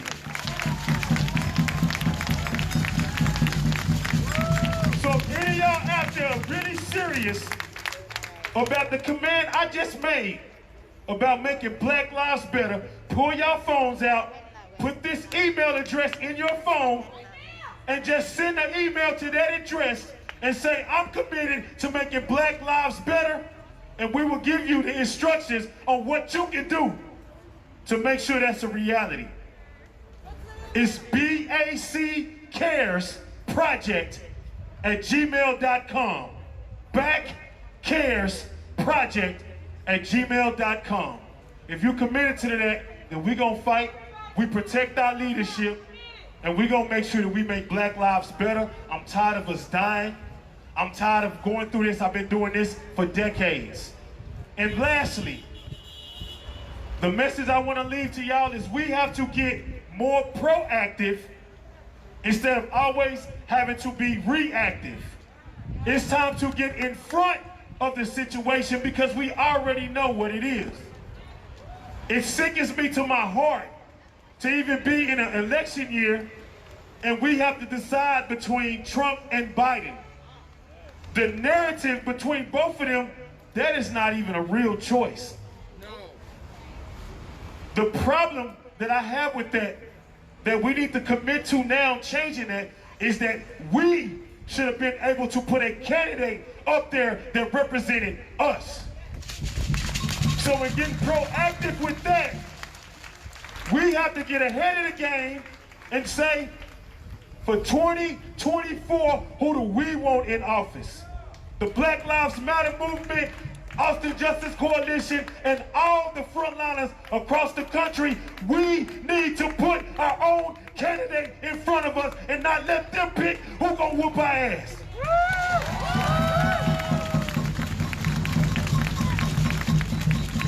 So I'm gonna tell y'all, voting is very important. If voting wasn't important, they wouldn't have done so much to keep us from doing it. Yeah. So I'm not gonna ever tell nobody not to vote. And God knows I can't deal with another 4 years of Trump unless God want us to have to deal with that. But we gotta now get proactive and say whatever happens in November 2024, we putting the candidate in front that we want. And I challenge y'all to do that. And it's somebody that's gonna make black lives better. Because y'all have to understand, all colors come from black, and everybody in here came from black. So if black lives are better, then automatically y'all lives are better. Hit the email up, and I love y'all. Hello everyone, I'm also with Black Austin Coalition. My name is Nika Arnold. A lot of y'all may know me, a lot of y'all don't. I'm 27, I'm from Austin, Texas, I'm from the east side. First and foremost, I want to say thank you, but I want everybody standing up if you are not a baby or an elder. Everybody up. We all tired. I need this energy. I need the energy. Up. So, I want y'all to know why we're here. We're here to eradicate everything built off slavery. Everything built off racism. We're getting rid of the anti-blacks, the integrated. We're done. We're tired. Speak on black women, it's over. Come on. We're the strongest creators in this world. We tired. Stand up for me, sisters. Stand up for us. We tired. We already got to raise these kids. These kings and queens getting killed. If y'all really for us, stand with us every day. Like my brother Nook said, don't go to bed without doing something to eradicate everything built off slavery. And this country is built off slavery. This system is built off slavery. Everything is built off slavery. It is time to destroy and rebuild. If you're not here to destroy and rebuild, I don't know what you're here for. You can sit on down and put them fists down. I don't know why you're here. I'm ready. I'm ready. Every day I'm itching to do something, so I won't be here next year or the year after that with my baby. So I won't have to look at my baby and say I failed. No, because I'm doing everything in my life to make a change. In my city, with polluted air, polluted policies, polluted police. Come on, I don't gotta keep going. I live in Austin, Texas. I see people get shot, homies get killed. I don't want to be that. Y'all are not gonna be that. Y'all kids will not be that. My son will not be that. So we really need y'all to act on y'all energy. You know, really act on it, feel it, and say it. When I say who, I want y'all to say Black Lives Matter. And when I say what, I want y'all to say Black Lives Matter. Who? Black Lives Matter. What? Black Lives Matter. Who? Black Lives Matter. What? Black Lives Matter. Y'all want to make a change? Y'all want to get in some community engagement? Yeah. Put y'all energy, ask you where that energy is? Yeah. Hey, and the money and the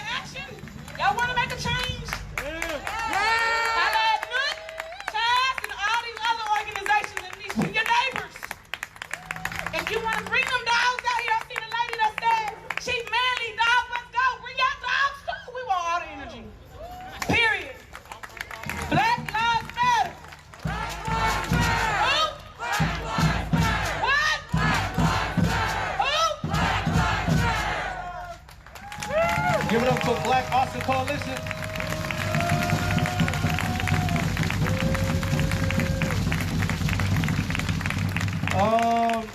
So Nook said some important stuff that I want to amplify right quick.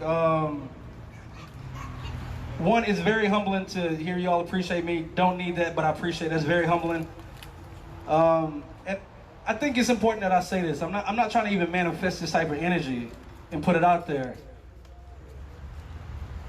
I wouldn't be honest and transparent with you all if I didn't say that sometimes I'm not fearful of my life.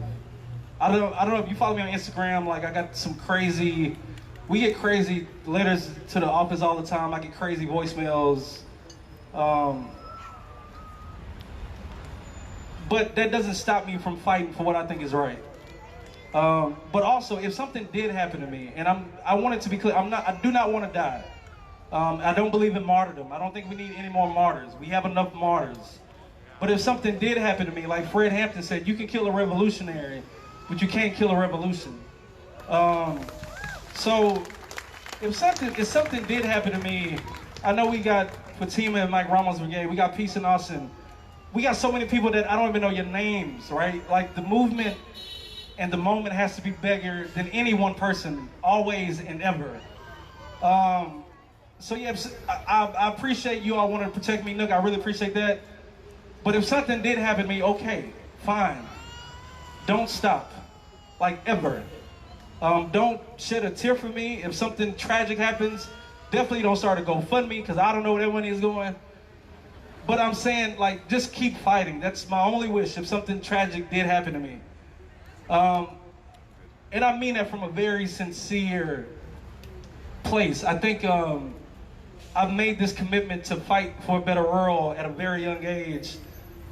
And I'll do it all over again, because when I see people sleeping on the streets, when I know that there are people in prisons, when I know when people don't feel safe, I have to do work.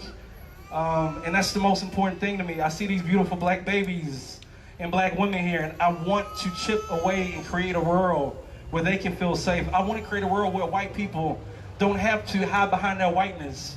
Like, you have to let go of your whiteness to be liberated. I want to live in a world where we can literally have dance parties and just be and exist all the time. I want to live in a world where your occupation doesn't define how important you are. Whether you're a trash collector or a school teacher or a CEO, doesn't matter. And I believe in that. And I'm not going to stop. I will never stop. I will never stop fighting for that world. Ever. I just won't. I want to live in a world where, yeah, I believe in that. But again, if something did happen to me, I think we're okay, because I see a lot of people here that will keep fighting, all right? Hold on. I'm gonna ask that question again, because I didn't like that energy. If something did happen to me, I see a lot of people here that's gonna keep fighting, right?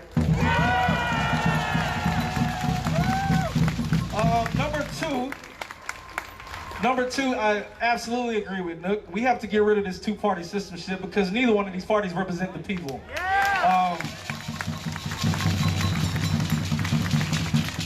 It is a movement in Dallas right now, I believe, with a group, I can't think of their name, that is actively fighting to make sure we can have a valid third-party system. I think it's called the People's Party Campaign.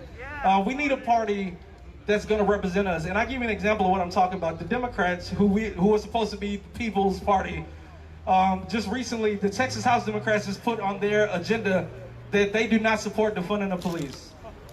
So that means that they have not been watching the streets. They haven't been watching what's going on at our city hall. That means they don't care. So we need people that are actually going to represent us. So we need a third-party system. The third thing, and my team don't even know that I've been working on this, but now here it is. The most important part of what he said is the economic inequality that's happening in the city. So next year, we're going to launch a campaign called Black 365.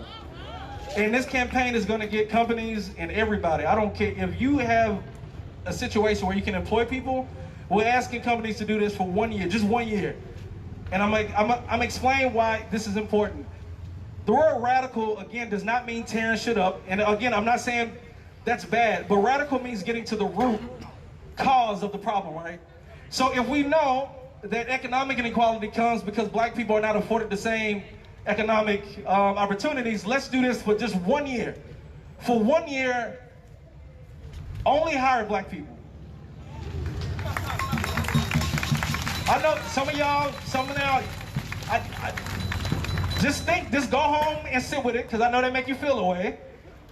But in Austin, if we know that the salary that you need to live comfortably is around $94,000, let's employ black people at a real rate for real jobs. And also, when I say employ black people, I'm not just talking about low-level bullshit. Like, let's hire black people to be program managers and directors and pay them what they're worth. Another thing that's going to be a part of this Black 365 campaign is stop hiring black folk to be your D&I person, because it's a bullshit position anyway. To have black people come in and educate you on how to be a less shitty person. No, you need to do that work yourself. Hire me to do real jobs that I'm capable of and probably better. And also, part of Black 365, and this is going to be the hard part where ain't nobody going to sign this part of the agreement, is we want people to have more than one black person or person of color on their board. We need black people, people of color in leadership positions. And I guarantee you, like, this will drive the economic shift and paradigm shift in the black community. Because one thing that's missing out of this, we can arrest every cop that killed every black person ever, but if we're not creating generational wealth that white people already have on the backs of black labor, right? It's time to pay what you owe. So again, hold on, don't clap yet, because you don't know what you're agreeing to. So my white people, this is where I really need you to lean in, and don't agree right now, because you don't really know if you agree with this, because I'm asking you to do something. I'm asking you to relinquish some of your power and privilege. So before you blindly clap, just really sit with this. Are you willing to let go of your white privilege just a little bit to make black lives actually matter? Yeah. Hold on, no. Because you cannot, with one fist, say Black Lives Matter. And then with the other one, you're still holding on to white privilege. For real, you gotta... Something has to give. So yes, I appreciate you out here to make sure that I can survive racism, but will you allow the black community and black people to thrive?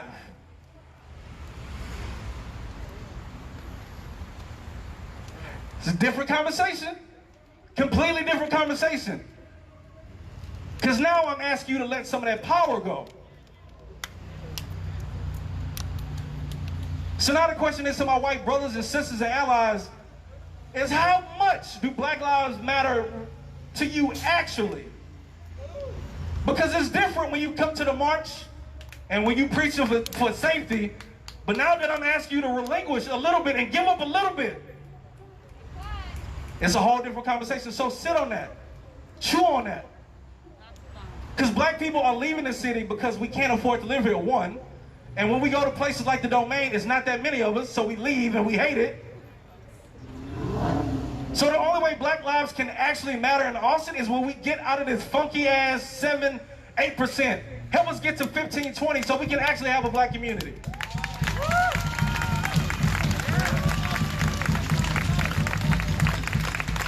And I said this back in June. And the whole crowd went wild. I said, if you really care about black lives, in a city where black people get pushed out, sell your goddamn house to a black person. Ain't nobody sold one house yet. Not one house went for sale. This is the conversation I'm talking about. I give a damn about Trump or Biden or anybody. We, as people, what are we willing to let go that we've been socialized with? You got people at Black Lives Matter marches, but they hate queer folks.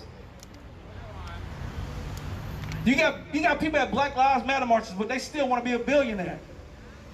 How are we gonna get to liberation with capitalism?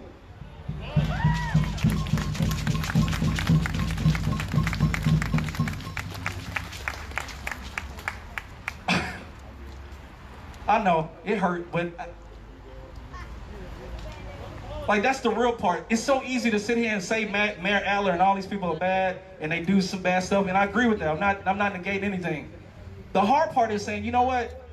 To hell with all that, let's do our own thing. Again, I'm gonna keep saying this because that world that we want is so real. I can taste it. I can taste it. But it's like how willing are we to actually seize it? Because can't nobody give it to us. You crazy as hell if you think somebody can give you liberation. You have to take it, you have to seize it, and you have to sustain it. And there's nothing in any part of this system is that will allow us to do that.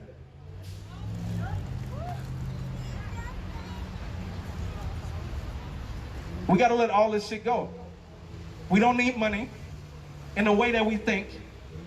We don't need police. We can get there. And people tell me I'm crazy all the time. But I tell you what is crazy. And we're going to have a music break because I know I just brought this shit all the way down. But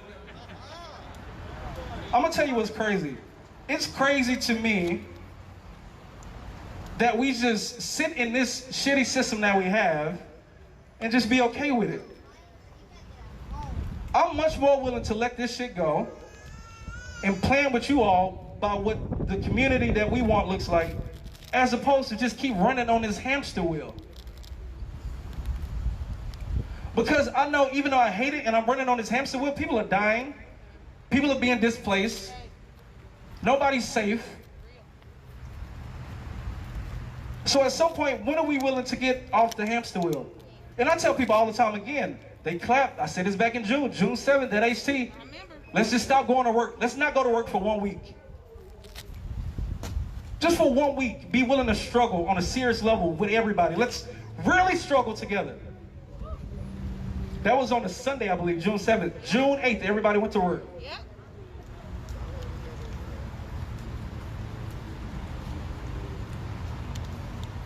Like I said, I'll give all this shit up for liberation in a minute.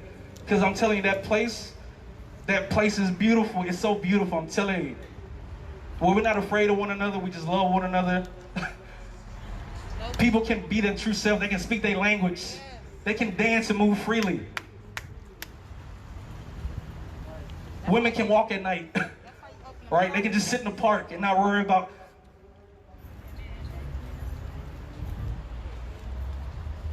But again, that really calls us to lean in and say, you know what? Like, do women really matter? Do my Muslim brothers and sisters really matter? Do people of color really matter?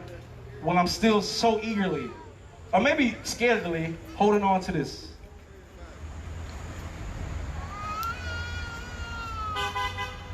This is my last thing I'll say about November again. We have to understand that, yes, voting is a power. It's a power of us.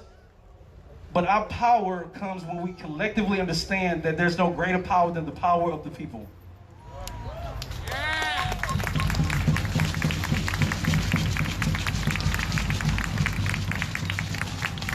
And I guarantee you, if we didn't go to work for just 1 week, the system of capitalism crumbles, and then we take our power back. Because we give our power away for $7.15 an hour, or whatever minimum wage in Texas is. We give our power away for a value that doesn't even really understand how invaluable we are.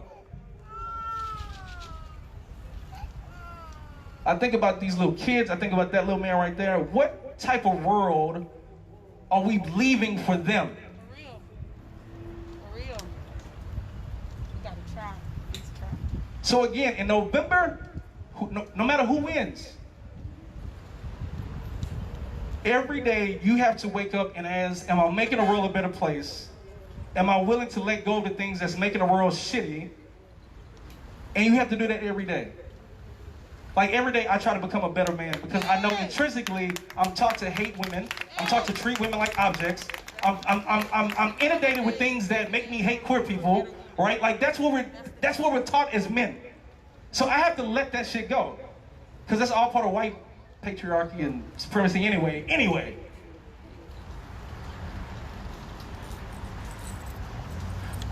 Come on, Kelly.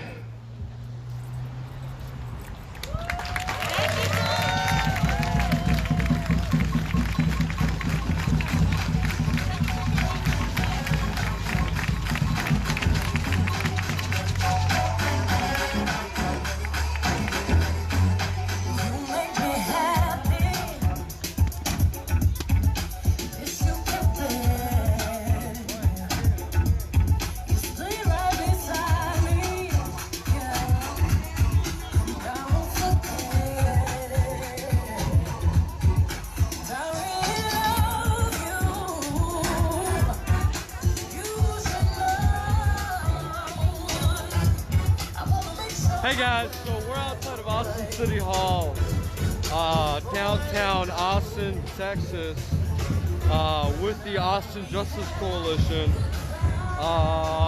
You saw quite a few speeches about the demands and the sentiment behind the Black Lives Matter movement. So yeah, this event might have concluded, as I have it understood. There's a protest at 3 at the park. I might go off live, meanwhile transitioning to the next location. But meanwhile, I'll go see if I get some interviews with some folks.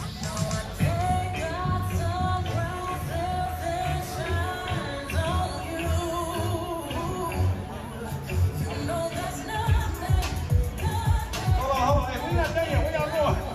We're not done. See, I got people leaving. Now we got like 2 more speakers, so stick around if you can. So it is not over. They're taking a break. There should be more speakers pretty soon after this music ends. Are you live in right now? Yeah, what's up, man? I was just gonna, I've been around a lot.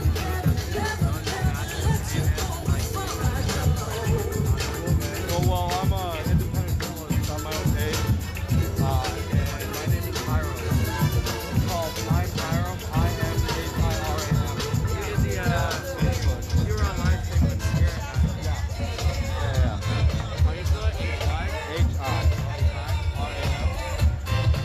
I don't live stream Garcia. Oh, right there?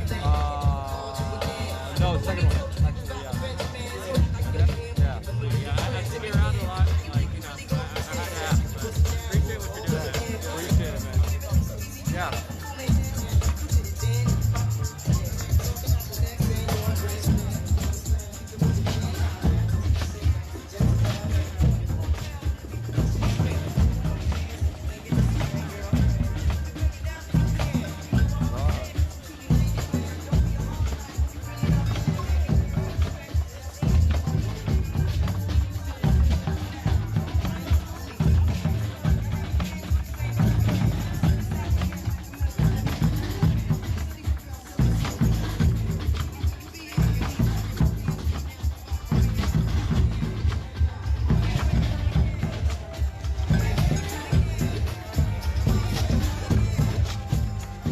JP. All right. Oh, there you go. All right, so I need everybody to corral back over here to the center. We're gonna close this thing out and then march. Y'all still want to march? Y'all down to march?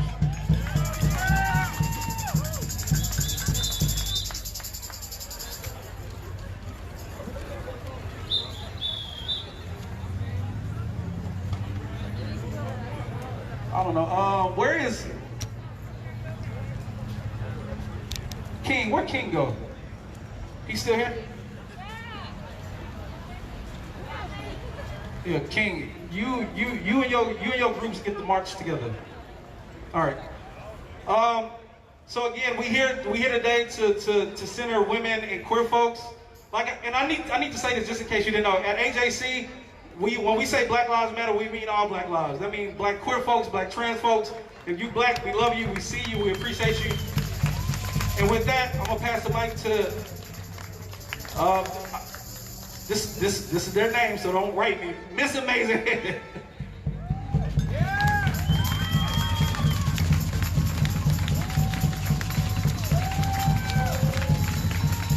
you. How you guys doing? Thank you guys for staying. My name is Miss Amazing Head Bitch in Command. I am the self-proclaimed Queen of ATX. I am born and raised here in Austin, Texas. Get some noise. Beat on that drop off. You know, I got a few. Hi, baby. My name is Prince, but I go by Queen. But hey, I'm here as a representation of Black, queer, trans, live, the LGBTQIA, all that. I'm all that. So we are here, and we're not going anywhere. I'm just going to fill you in a little bit about me. I'm a pioneer in the LGBT community here in Austin, Texas, and especially in the Black community. I grew up going to Jump On It by Nook here. Clap. A lot of people don't know about that, but that shifted a lot here in Austin culture. I'm glad to see it's still here. As you all know, Austin culture, black culture has been pushed out. I moved away from Austin back in 2012. I went around the whole world trying to find home. And I ended up coming back home about 2 years ago, and I was homeless. Yeah, homeless. Yeah, one thing I realized that there was no place for me here. As I went all around America, I realized, wow. So soon as I got back home, I've been here for 2 years, successfully in my own place. I am the founder of Austin Queer Cultural Center. Say it again. I am designing shelter, school, and jobs for my community. Let me pull up my iPhone, because I'm a little shaky right now, because we waited all day to speak. And I have something to say about that too. Very, very appreciative for everyone. But if we're all gonna say Black Lives Matter, all Black Lives Matter, I matter. I'm just gonna fill you in. I'm gonna fill you in for a little bit of my world. I think last year, 33 black trans women were murdered. 33. Not one police officer killed them, those women. The black community did. So starting in June, we came out here and we marched for, you know, the police brutality to stop killing black people with black men. But who's gonna march for us? Hello? I don't matter, but I do. So I would be the one that's always out there on the front line. If I gotta wait all day to get my voice heard, if Devin has to wait all day to get her voice heard, that's what we will do, because there's other children just like us growing up, need someone to look up to. I didn't have that, so I created and pioneered my ass to the top. Excuse my language. So with Austin Queer Cultural Center, we'll be doing re-entry programs, mentoring programs, community outreach, and job readiness. And if you guys don't think that black queer people, you said, he said, oh, hire black people, right? Hire a queer person. You know, I'm proud to say, you know, my job I have had for 10 years, I was a sex worker. Talk about me all you want. That's the hand that was played for me. So now I took it upon myself to create my own job, to create in my own community, for my own. And if you guys don't understand that, try doing what I do. Walk in my shoes. I will.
Thank you so much, sir.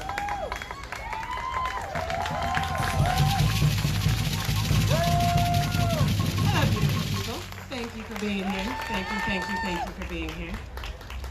I am part of the Black Trans Leadership of Austin. I am a Black queer cis woman.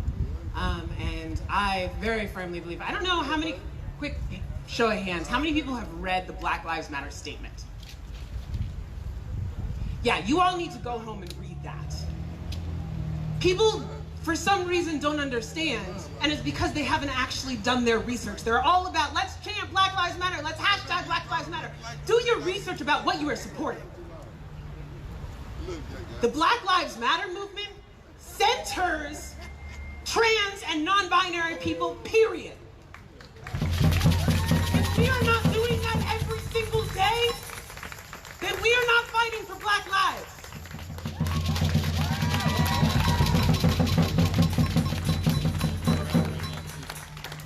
Chaz gets a lot of flack. He's taken on the responsibility of being the face of AJC. And I thank you for that. It is hard. This city throws so much shit at you, and you do it for all of us, but especially for the people behind you who can't right now, who don't have it in them. Thank you. But I also think it is so very important that we acknowledge the people behind this man that make all of this happen. I need y'all to be louder. Thank you so much.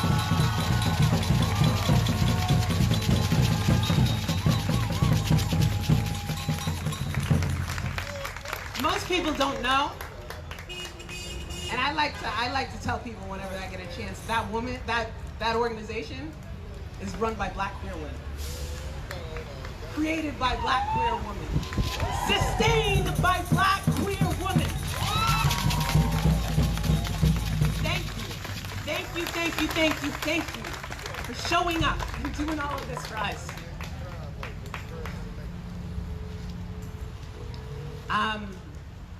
A few weeks ago, I was at an event and I heard about the Heyoka. It's Lakota sacred clown. And they have these sacred prayers that speak the truth in a really painful way. And I was inspired. And so I want to lead y'all through something. This is not going to be easy. Black people, I would like you to stand tall. Find your base and stand in your power. Everyone else, I need you to step up. This is gonna be hard. Do it anyway.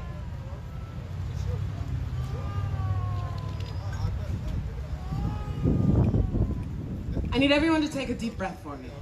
In through the nose, out through the mouth, nice and slow.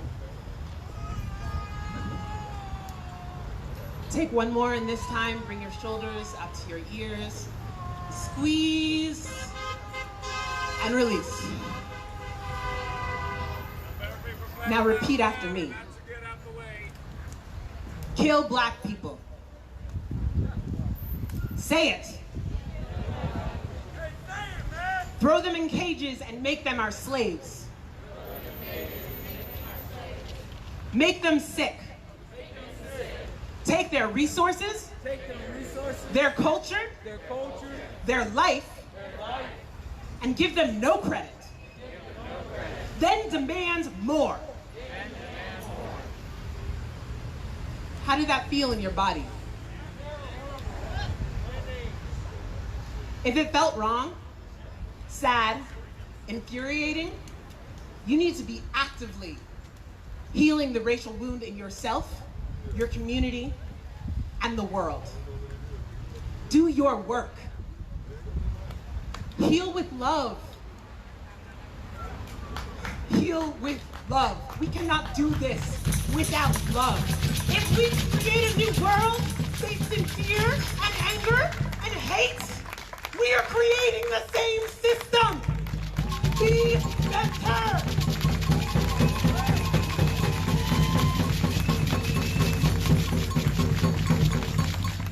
I need y'all to heal with love, appreciation, and kindness to yourself and others who are struggling to come to terms with the truth of love and equality.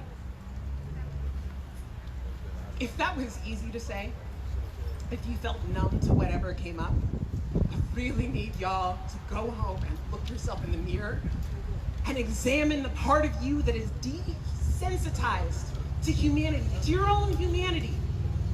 Desensitized to the oppression and dehumanization of human beings. As a Black queer woman, I never get to forget. Every single day, I have to be aware of how I move through the world. Most of you don't. Most of you get a choice of whether you're gonna look at it. You get a choice, oh, maybe today I'll work on this, but really, like, I'm tired. It's been hard. We're in a pandemic. Pandemics are hard, y'all. This shit is awful. I get it. You need self-care. We need self-care. We don't get a choice. When you're thinking about turning a blind eye for a second, I need you to remember what you just said. Because when you passively sit by and don't say anything when you hear some joke about some racist joke, when you passively sit by when people are speaking over black women, black trans women, you are passively agreeing to everything you just said. Every single day, I need you to remember what you just felt and fight for it. Woo!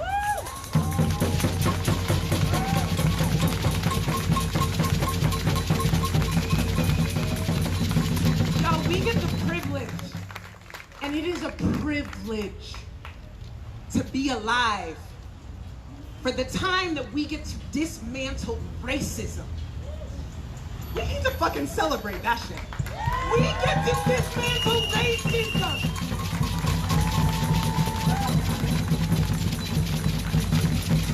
The work is hard.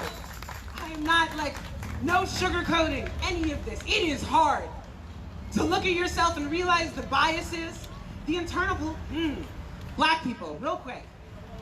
We talk a big game about dismantling the police and defunding the police. We need to be intentionally working on dismantling our internal policing.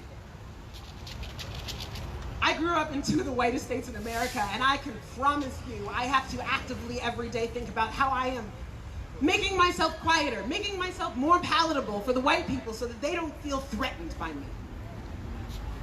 That's fucking exhausting, and we deserve better. This work is not just white people's work. This is not other POC work. This is our work. We have to do the internal work, and it's hard and it sucks. But we're doing this for future generations so that they can love freely, so that they can live freely, they can dance freely.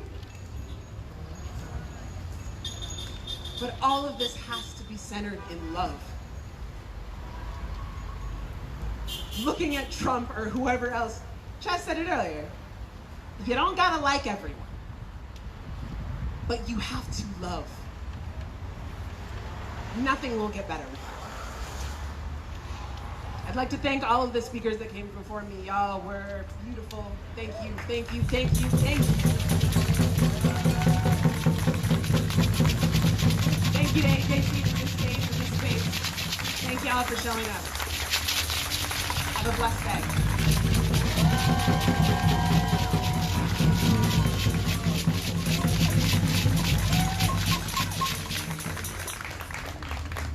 Repeat after me. Truth is ridiculed, violently oppressed, and then received as self-evident. Truth is ridiculed, violently oppressed, and then received as self-evident. Everything that we do, every action that we have is so important. Just to piggyback off what the last speaker has said, the most thing that we need to consciously be aware of is love. Love is the post for all things. Love is all that we are.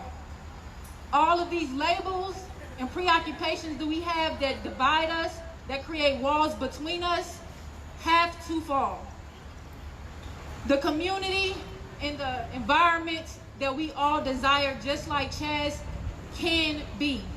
It can exist. And in many corners of our community, it already exists. To piggyback off some things Nook said, I don't tell people not to vote neither, because voting for some people is power. But knowing that we are having to always vote for the lesser of two evils is a system that is broken.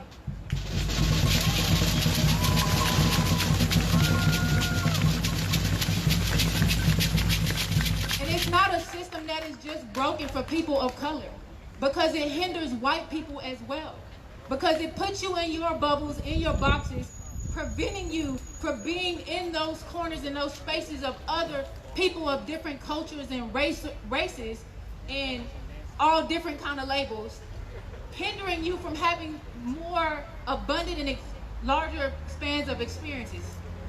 So it doesn't just affect us negatively, it affects y'all negatively too. Do y'all understand that? Put your fist up if you understand that. It's not about just voting. It's about knowing your impact in your community in politics. We can't keep getting mad at the people that are going out willing to take those positions and hold office positions, and then get mad because they do exactly what they sought out to do, and that's to preserve themselves, not the community as a whole. So if you don't want to vote, go take office. And I'm not talking about city council. I'm talking about positions that truly matter. That's Senate.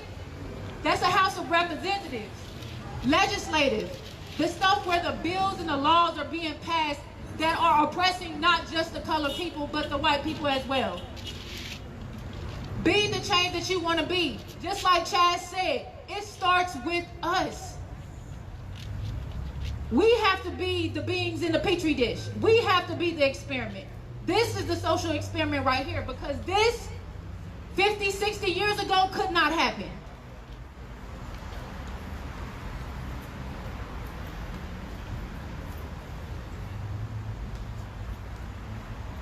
Going forward, I'm wearing a shirt that says, white privilege is the ammunition and the Constitution is the gun. And I say that because even the politicians who spit about the Constitution don't follow it.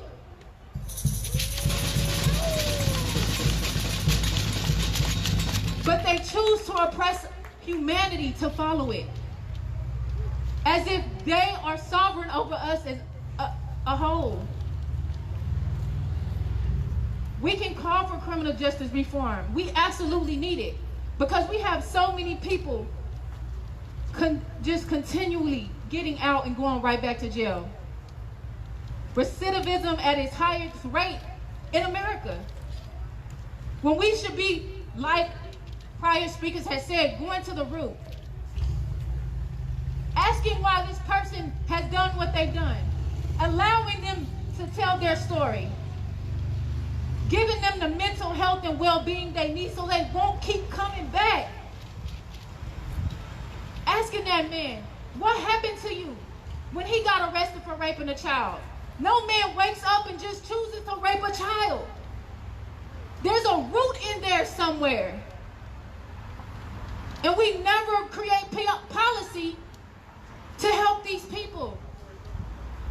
There's so many people of color in prison for the same things that white people do freely, and they get to walk. Children losing their mothers, children losing their fathers to blood and death. It's not fair. Our world can be equal and deserves to be equal and needs to be equal. And we need everybody, white people, Muslims, Jews. No matter what your culture is, your race, none of that defines you. Those are labels that white people created for white supremacy and division, so we could have a reason to keep ourselves separate from each other, because they understand together there's so much power. Our voices carry much, much more weight, and compared to a lot of politicians in office now, more depth. Knowledge is not always power when you don't use it for good or the benefit of helping others. We have to stop calling for reforms. Even this no-knock order is BS, because in reality, the system was built for those cops to do exactly what they did and not be arrested, because if it was the latter, they would be arrested. This system is built to work for them. Police were created because they were the marshals 100 years ago that was put in place to control, to kill black people. Not whites, not Hispanics, not even Native Indians. They didn't see them as a threat. They saw people of color as a threat because they despised the fact that even in our oppression, we still laughed. We still built. We still created community. We still became entrepreneurs. Successful black men, successful black women. They despised that. They could not figure out how they could put their hands and their knees and their thumbs on our necks and still we rise. So when Chad says, for those white people that are in alliance with us, not just blacks, but other people of color, even the LGBT community is so imperative. And to add on to that, she's right. Black people, we step on the backs of trans when they do all that they can to be there for us, and it's not fair. We have to be there for one another just as much as we want and expect people to be there for us. It's a two-way street. Love is a two-way street.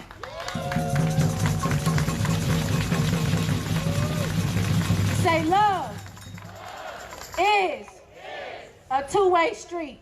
A two-way street. Love is a two-way street. Two-way street. So all this rebellion, looting that cops are just so amazed about, they can't digest the fact that we have not been receiving love or respect from them. So they wonder why we do what we do. You cannot ask a people who have been marginalized, gentrified, who have unequal wealth distribution in their own cities, in cities with so much money and capitalism off the backs of them, to be calm, to be paused, to not want to react. When for decades and centuries our ancestors have done so, and it has gotten us nowhere.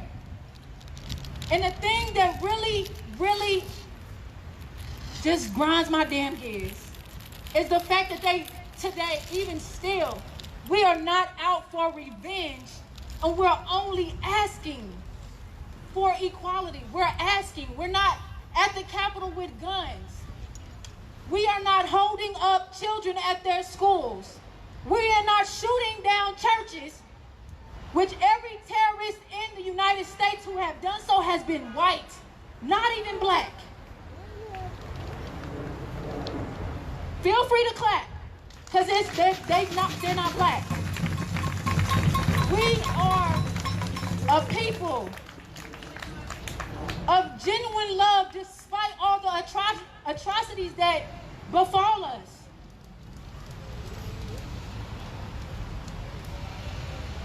And even now, I feel like we should not have to fight. It should be white people fighting for us to other white people who have their white privilege.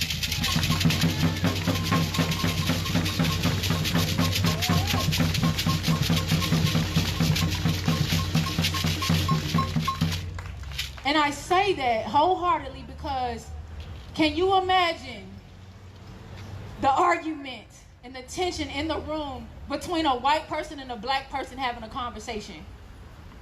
The perceptions that will be seen by other people passing by. Oh, this black person must be doing something to this white person.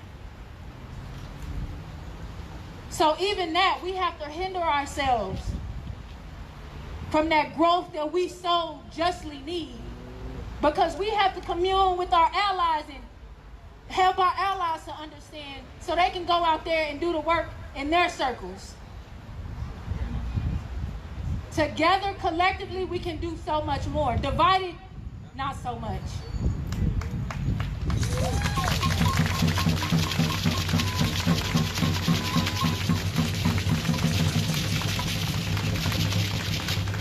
And just like Nook said, it's more than us coming out here with our picket signs and our labels and our logos and screaming and hollering.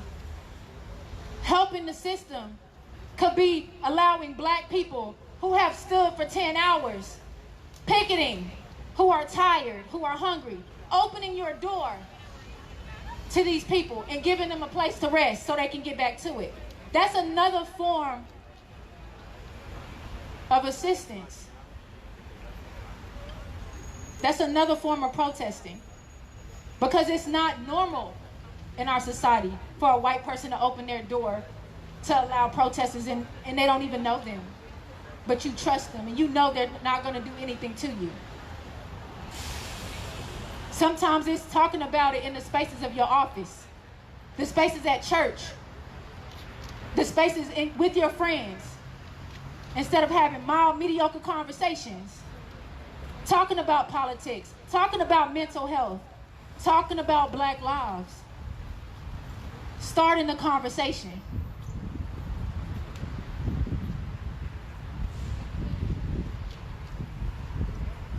Justice for Breonna Taylor. Justice for Breonna Taylor. Justice for Breonna Taylor.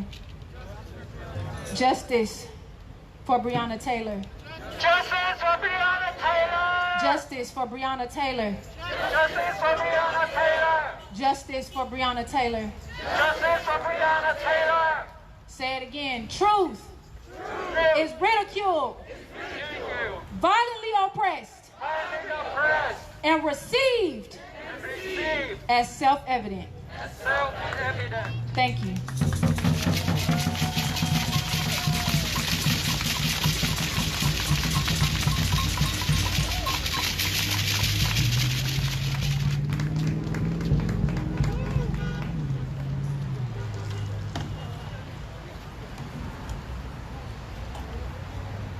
How y'all doing?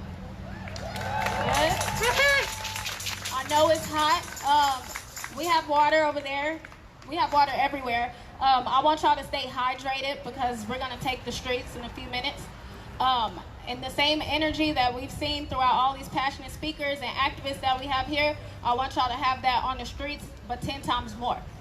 So I need y'all to get loud, get crunk, let them hear us. Behind me, my name is Deja Monet. I'm second vice president of Next Generation Action Network. We're based in Dallas, so we traveled all the way here. You're welcome. Behind me is a part of the NGAN She Squad. So we have Deja, Alexis, Rochelle, Toy, Penny, Keisha, and our youngest activist on the street, Eden.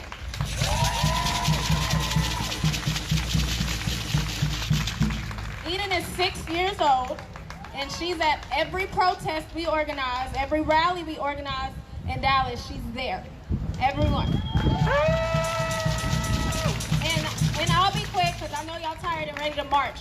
But I just want to say, black women fight an invisible fight amongst police interactions, institutionalized corporations, and mainstream media. Black women are assaulted by police officers, injured by police officers, arrested unlawfully by police officers, raped by police officers, and murdered by police officers. Yet, we're convicted for defending ourselves amongst non-police violence and police violence. And we are the strongest creatures in this universe. The strongest creatures in this universe. We birth a nation. We build a nation. We feed the nation. Yet we're not respected or accepted in this society. As I look around, I love the diversity. I love everybody that I see out here, but it's bittersweet because I don't see enough black men. I don't see enough black men out here fighting with us and standing by us as we storm these streets, and I don't like it. The first person you call or a black man calls is their mother, their aunt, and we're there. We don't ask questions like, well, what happened? Or what did you do? We get up and we're there. And I need that same energy from black men when we are out here fighting for black women. To my allies, I love all of y'all because we can't do this without y'all. We cannot win without y'all. So I appreciate y'all for standing next to us in this fight. But I want y'all to text y'all's cousins, your sisters, your friends, black men, and tell them we need them here too. Because we can't do it by ourselves. I'm here. Thank you. Text your cousins, your nephews, your uncles, all of that. We need more black men here to protect us. This She Squad right here, they're at every protest we have in Dallas. Every protest. And it's crazy how the front line is majority women and not enough men. Majority allies and not enough people of color. We need to move as a unit, in unison, because that's when we're stronger. I'm gonna wrap it up. Y'all ready to march? I'm gonna let my youngest activist, Eden, say something really quickly, and then we can go.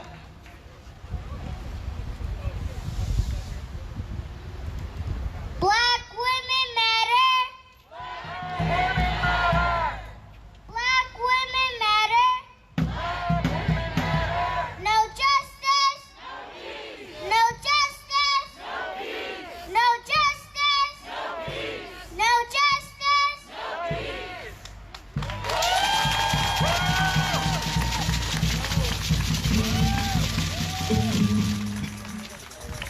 All right, so ready to do this? Ready to do this march? Yeah, this is what Star Power Black Collective is made for, doing this march. All right, so I want everybody to come together right now. Everybody's marching up there. Let's come over here. We got everything all organized, all set up. All my bikers, where we ask you to position, please do that. The banner, Justice for Breonna Taylor. Can you come over here, please? Actually, I need a megaphone. Anybody got a megaphone?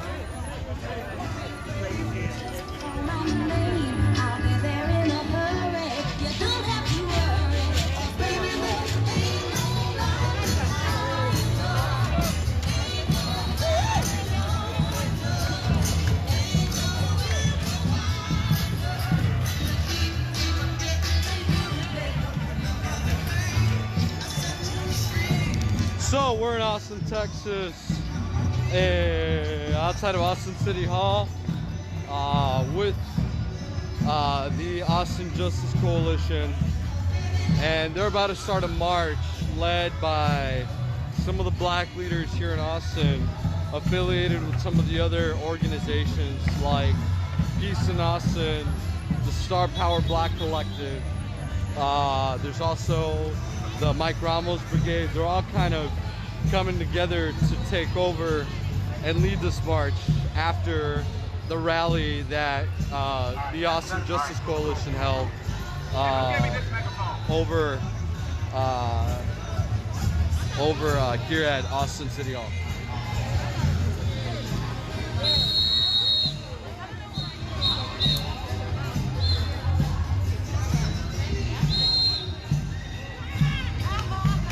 Alright, everybody stand up the front line. Stand up the front line.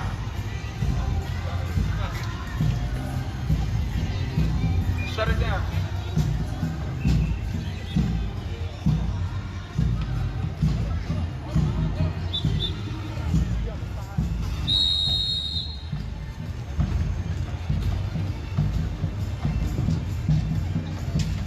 Stand up the front line.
Thanks, man. I love it.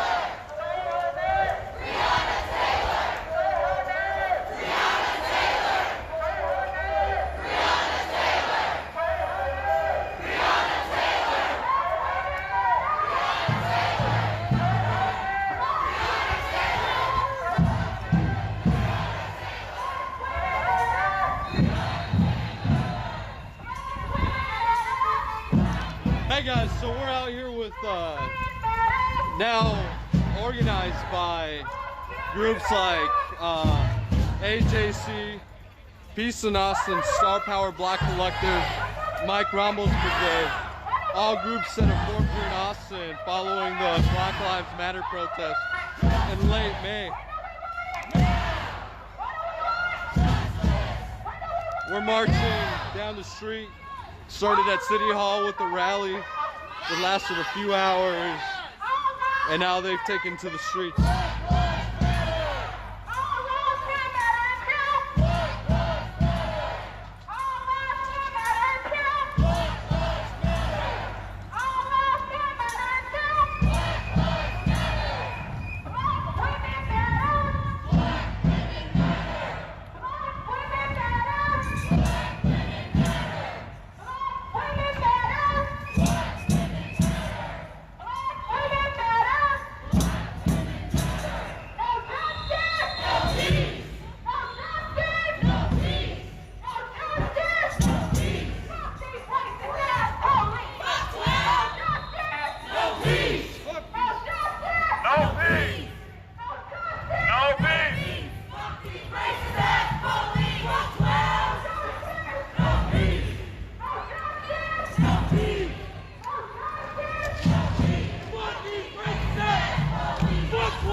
Austin Memorial. I think this crowd is marching towards the Capitol here in Austin, Texas. Again, we're downtown. This started as a rally with the Austin Justice Coalition, and now we're on the streets on Congress, headed down to the Capitol.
So guys, we're marching down Congress towards the Capitol.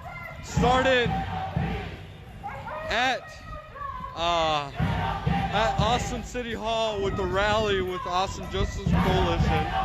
And then organizations like the Mike Ramos Brigade, Peace in Austin, the Star Power Black Collective. They're currently announcing that this is not a permitted march since it's blocking the roadway. I don't think this was coordinated with APD, so they might start intervening to stop people from marching on the streets. Remember, APD doesn't really hesitate to arrest protesters for infractions like these.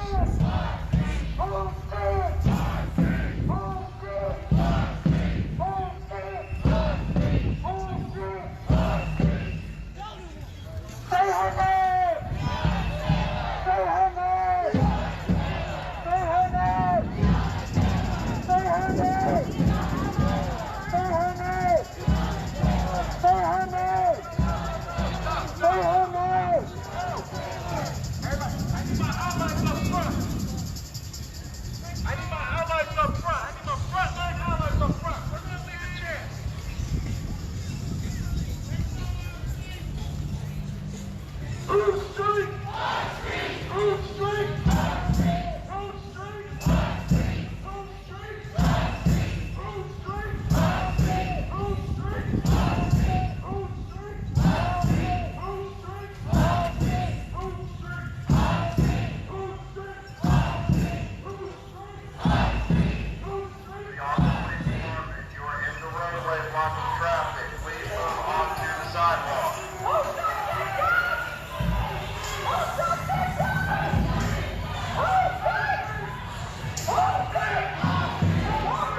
Right now, protesters are marching towards the Capitol, and the Austin Police Department decided to try to drown out their chants with really loud sirens.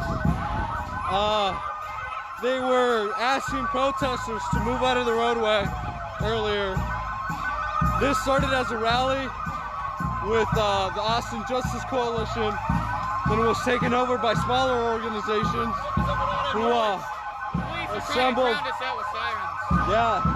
who assembled all the protesters that were present and had them march towards the Capitol.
They are the strongest organization out here.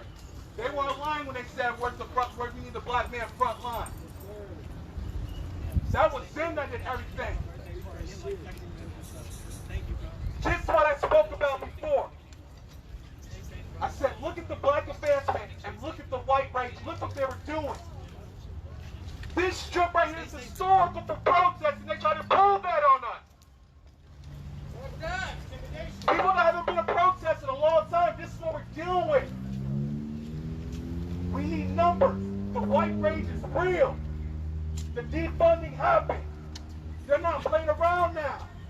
The PR stunt's over. You told your friends where we was at? It's done. No, you sure? Yeah. Mm-hmm. We need the black women's rally to come over here and do it for us, and they did another round.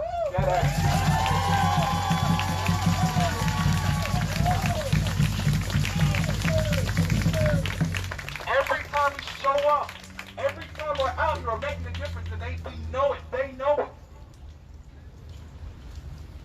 I said I gotta end it with hope. My speech, I said I had to end it with hope, and this is hope right here.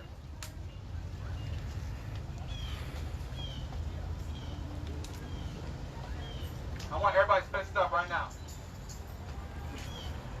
I appreciate everybody out here, and I love y'all. And real quick, I want to say this. Nemo, that's been in jail for the past 3 months for protesting, for practicing his right, he just got out.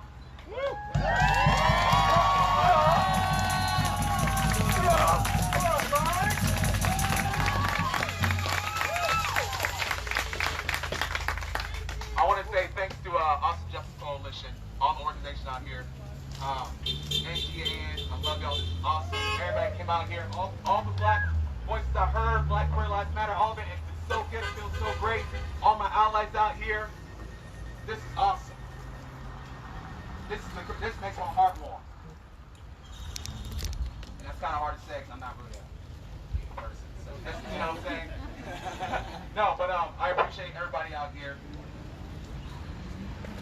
I appreciate everybody out here.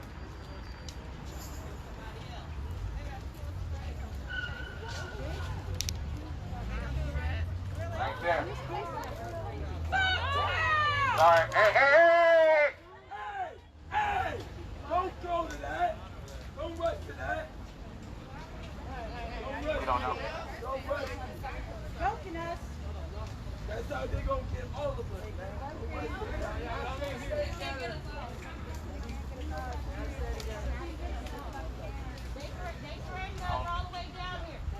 Let's let them go. We stay together. We stay here. Yeah. Do not let these cops scare y'all. We are doing what's right. They can't arrest us if we all move in numbers. They want us to go home and be quiet, but they kill us every single day in these streets. We won't be scared and we won't be quiet.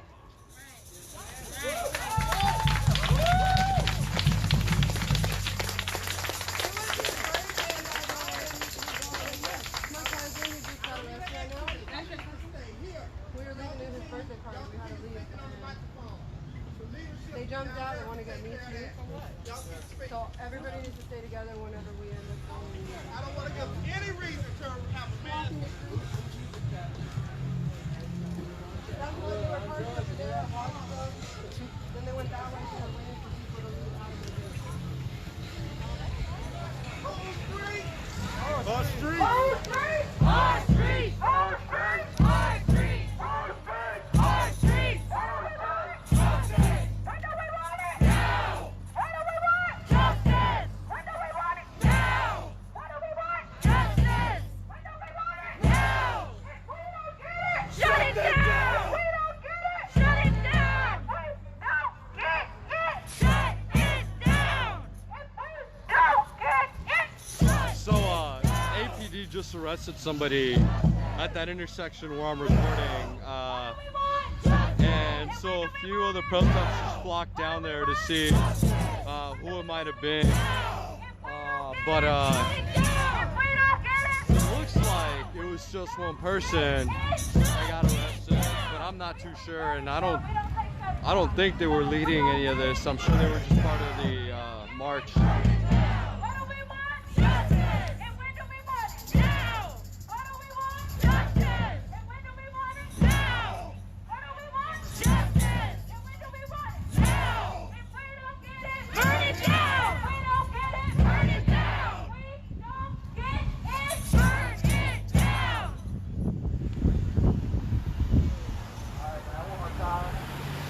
My favorite song.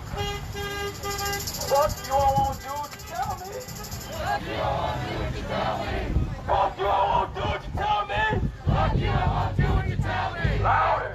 Fuck you, I won't do what you tell me. Fuck you, I won't do what you tell me. Who's street? Our street. Who's street? Our street. Who's street? Our street. Look, man.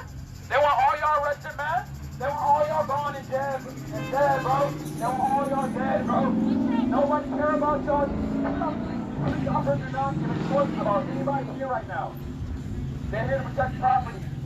Alright? So when I say fuck 12, say fuck 12, bro. They don't care about any of y'all. Alright? For real, bro. It's personal. It's personal. The hate for all of us is personal. So, fuck 12. Fuck 12. Who's streets, man? Our streets. Who's streets, man? Our streets. These cops, man, they think they're smart, man. They're gonna provoke y'all and shit, man. Fuck 12.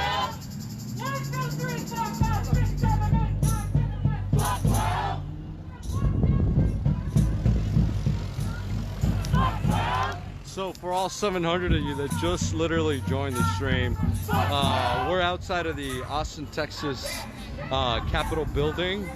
This particular march started at City Hall, which is quite a few blocks from here. And it was a rally with a lot of speeches, particularly about Black Lives Matter. There was Austin Justice Coalition leaders and leaders from other cities who talked about, you know, the different grievances and the demands from the Black Lives Matter movement. Then, smaller organizations that have been protesting out here since the beginning organized a march that, you know, happened right after the event ended, and they marched down to the Capitol building from City Hall. And on the way, the police department followed people, you know, with their sirens on. They followed the entire movement, trying to drown out what people were saying. It was incredibly loud. And then they left once people got on the sidewalk. They were trying to get people primarily off the roadway. Then we saw them arrest somebody about a block away from where the protesters have now settled in.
Get on the microphone.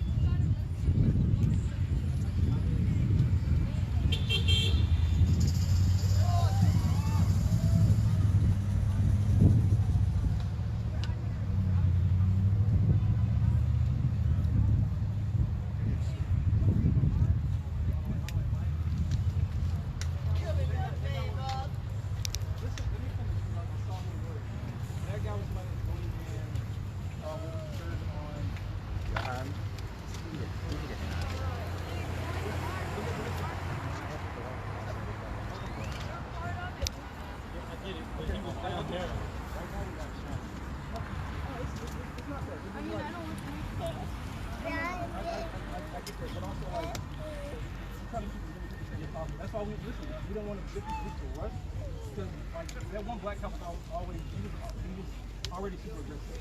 I didn't want like us to run up there and start like, that's the only reason I say like hold on like, but we got his name.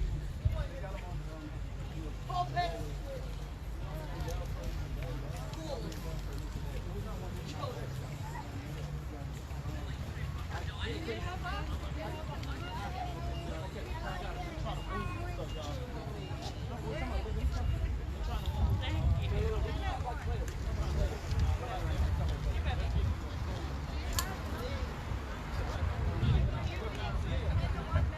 Hello, hey, so look, everybody, so look, listen up.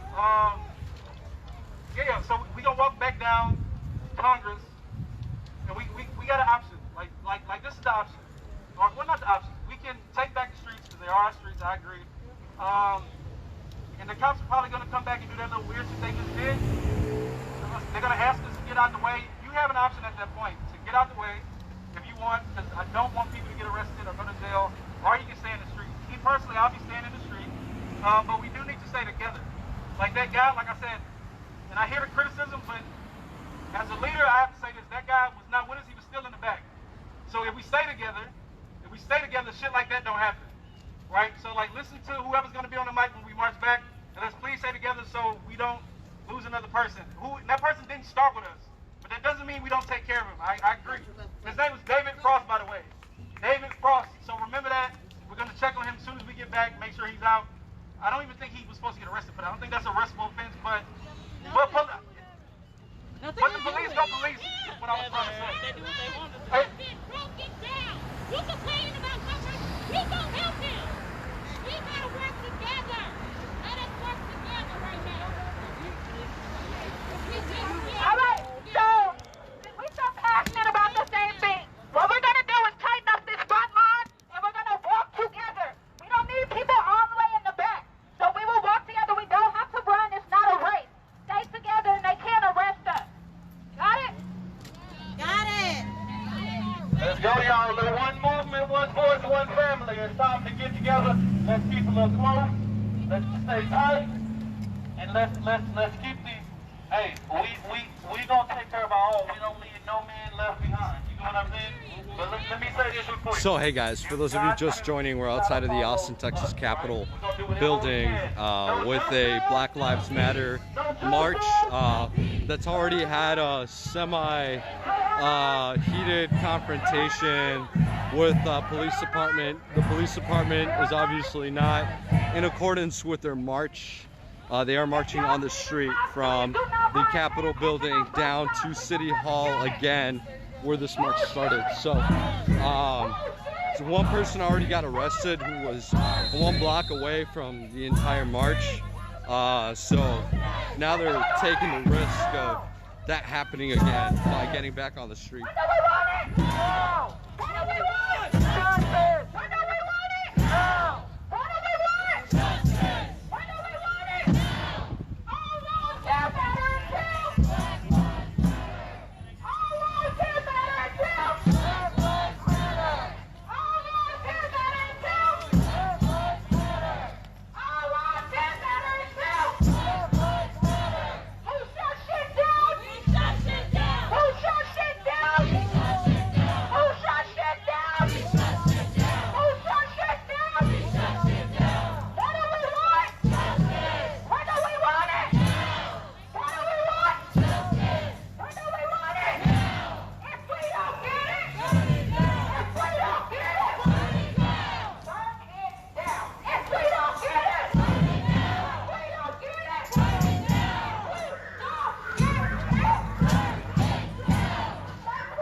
So for those of you just joining in, we're in Austin, Texas, downtown, and the Austin Police Department is following this march,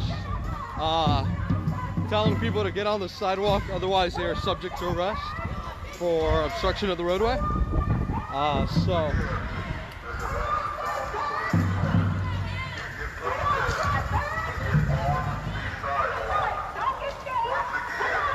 intelligence.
fucking gun. Cameras out.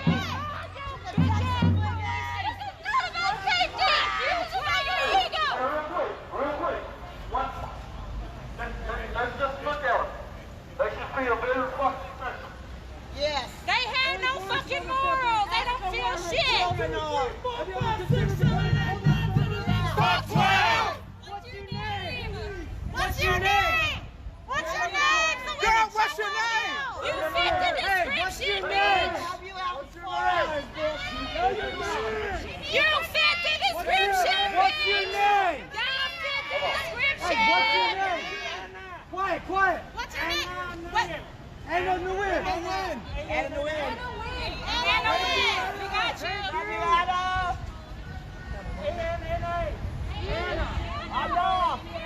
We got you. Let that woman say her damn name, you funky ass pig, bitch.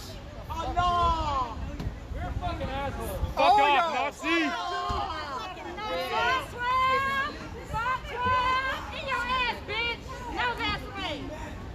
Why you hiding your face? Why you hiding your face?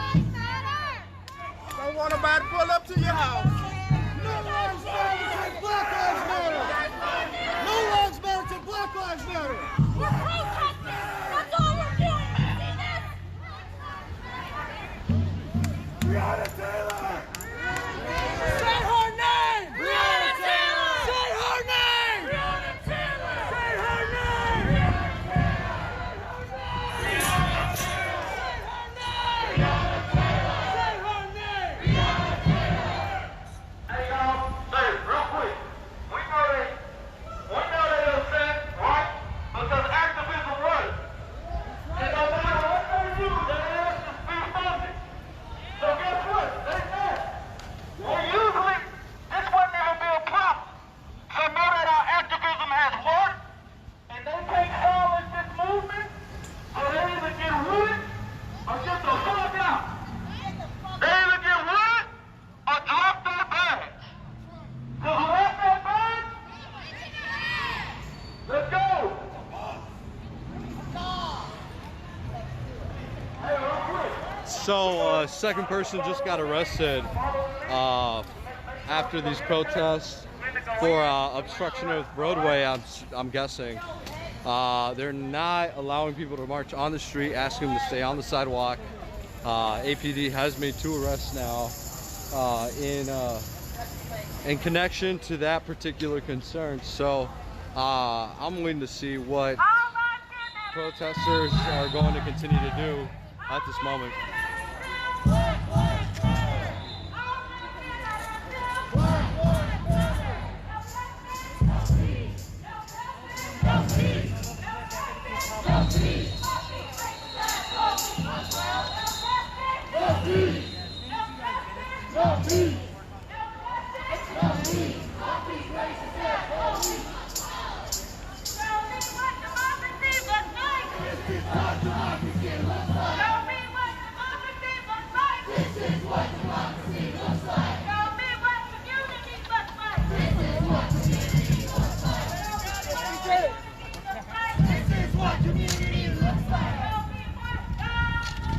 Yeah, that district was red.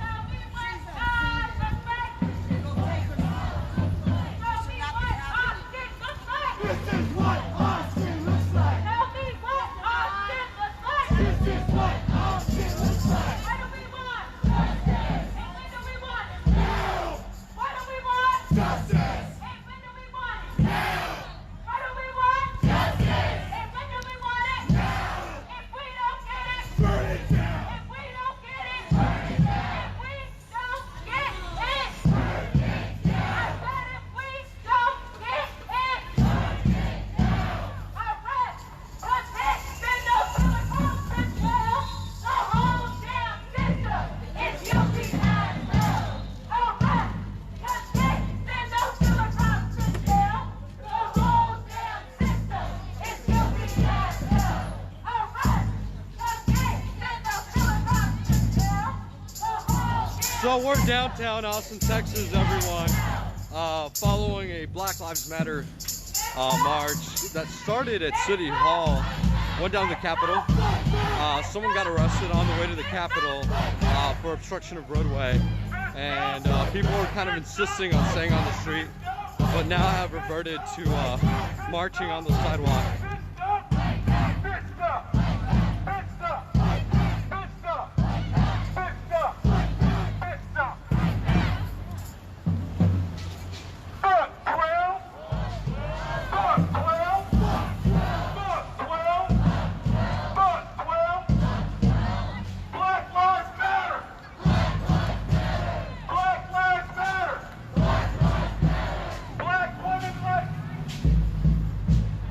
Black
So we're downtown Austin, Texas. Don't forget this is unbiased or objective journalism. I travel the country and try to capture as much as I can. But I try to do it in a way that, you know, we're providing information to the community without giving a particular narrative. We're rather showing 100% the truth through unedited live footage of these events. So thank you so much. And this is a Black Lives Matter protest. It's marching down the street, I believe back to City Council, City Hall. But it looks like they might be taking a detour and headed somewhere else. But this is downtown Austin, Texas. And once again, the Austin Police Department is asking people to get on the sidewalk, but there's actually not much of a sidewalk on this street.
Now arriving at City Hall with this Black Lives Matter march.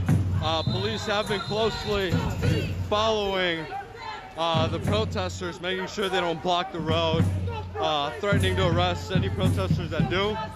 So far, 2 people have been arrested for obstruction of roadway, I believe.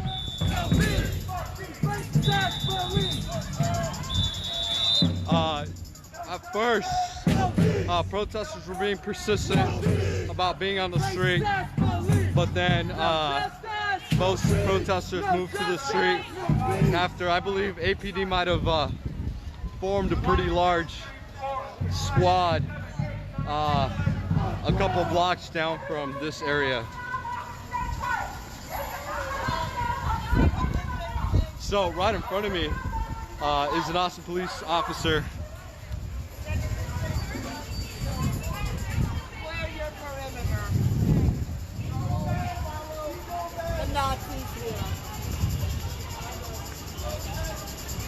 It took me a while to realize because the car is completely unmarked, but inside the really, really dark tint is an Austin Police Department officer.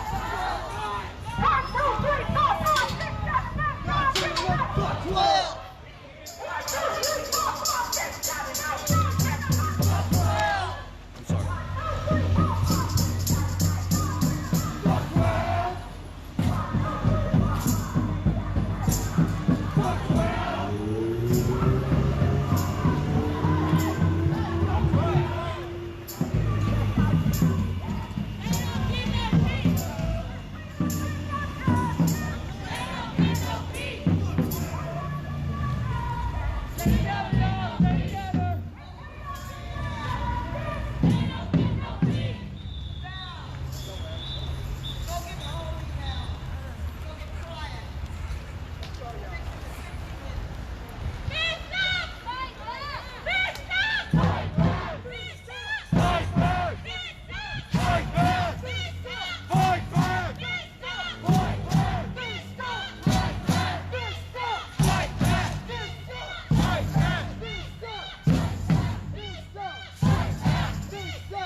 everybody. They're still asking.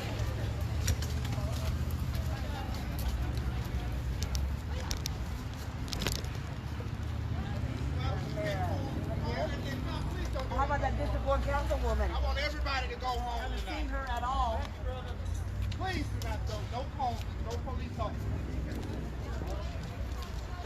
Hey, and real quick, first and foremost, I just want to thank you all for coming out and give yourself a round of applause.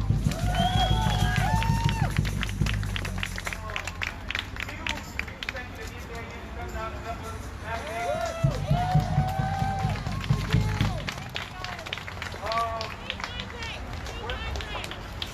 Actually, somebody from ImHiram can do this.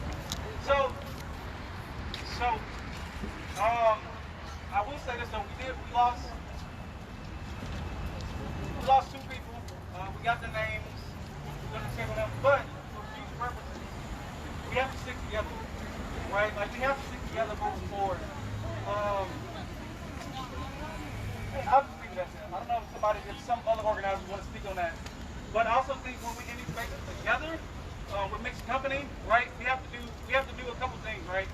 How are we keeping the most vulnerable people safe, right? So I understand everybody has their own volition and things against the system and the cops, but when we're in a shared space, we have to work together to keep everybody safe, right? Like we have babies with us, we have black people, we have queer people with us. We don't need them to be now like example, Hannah is in the hands of the police. And that whole situation is weird, put in a front seat. I've never seen that before in Austin. Right, so like, I think moving forward, we have a lot of groups, we have a lot of energy to make sure that we're following the lead of the black folks that are leading us. And the protesters like Michael Ramos Brigade, Star Power Black Collective, Peace in Austin, that have been in the street. Right, so like, let's listen to them moving forward. I don't know if y'all want to say something.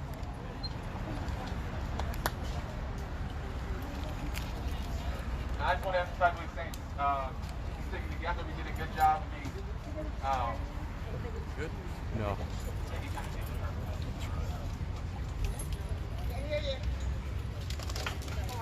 Yeah! So, like we should stick together if people are, like, as individuals, just try not to stray from the path, because that's what happened. We had a lot of people out here today, but that's what APD does. If there's a crowd that they can't kettle, they pick people off. So seriously, like, I encourage y'all to be tight. Do not stray off by yourself. If you see other people doing it, you have to have their back and tell them why it's not a good idea. We have to watch out for each other. And also, that first person who got arrested, like, I have to be honest, we should have backed them up. They were a part of the march. They were out in the streets marching for Black Lives, and they only had 2 cop cars facing them. We have close to 100 people. We should have won and backed them up. If we are here, we were being sluggish about it. If we are here to march against police violence, when we see police violence right in front of us, why would we not fight back?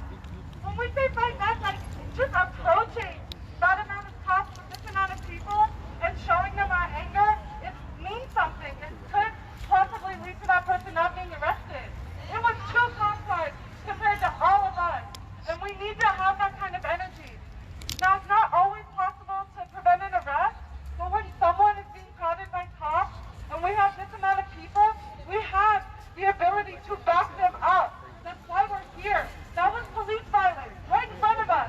We should have backed them up, and we need to learn a lesson from that and take that going forward, that if we have the numbers, we gotta back people up when they're being harassed by the police. That's why we're here. Yeah. All right. Thank you.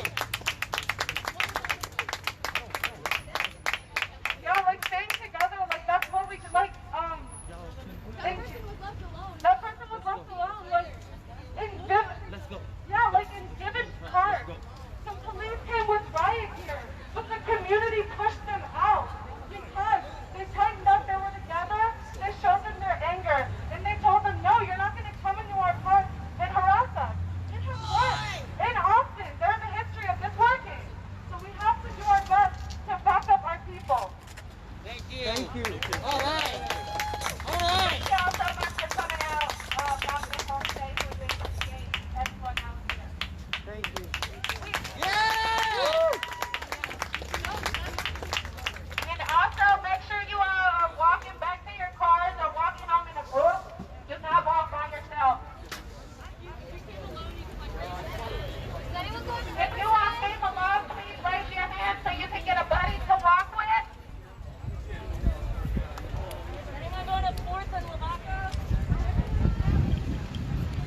Hey guys, so that might just about conclude today's demonstrations, but I'll keep an eye out just in case anything else forms after this, and I'll keep you guys informed about what's happening in Austin, Texas. But to recap today, there was a rally here in front of Austin City Hall with the Austin Justice Coalition.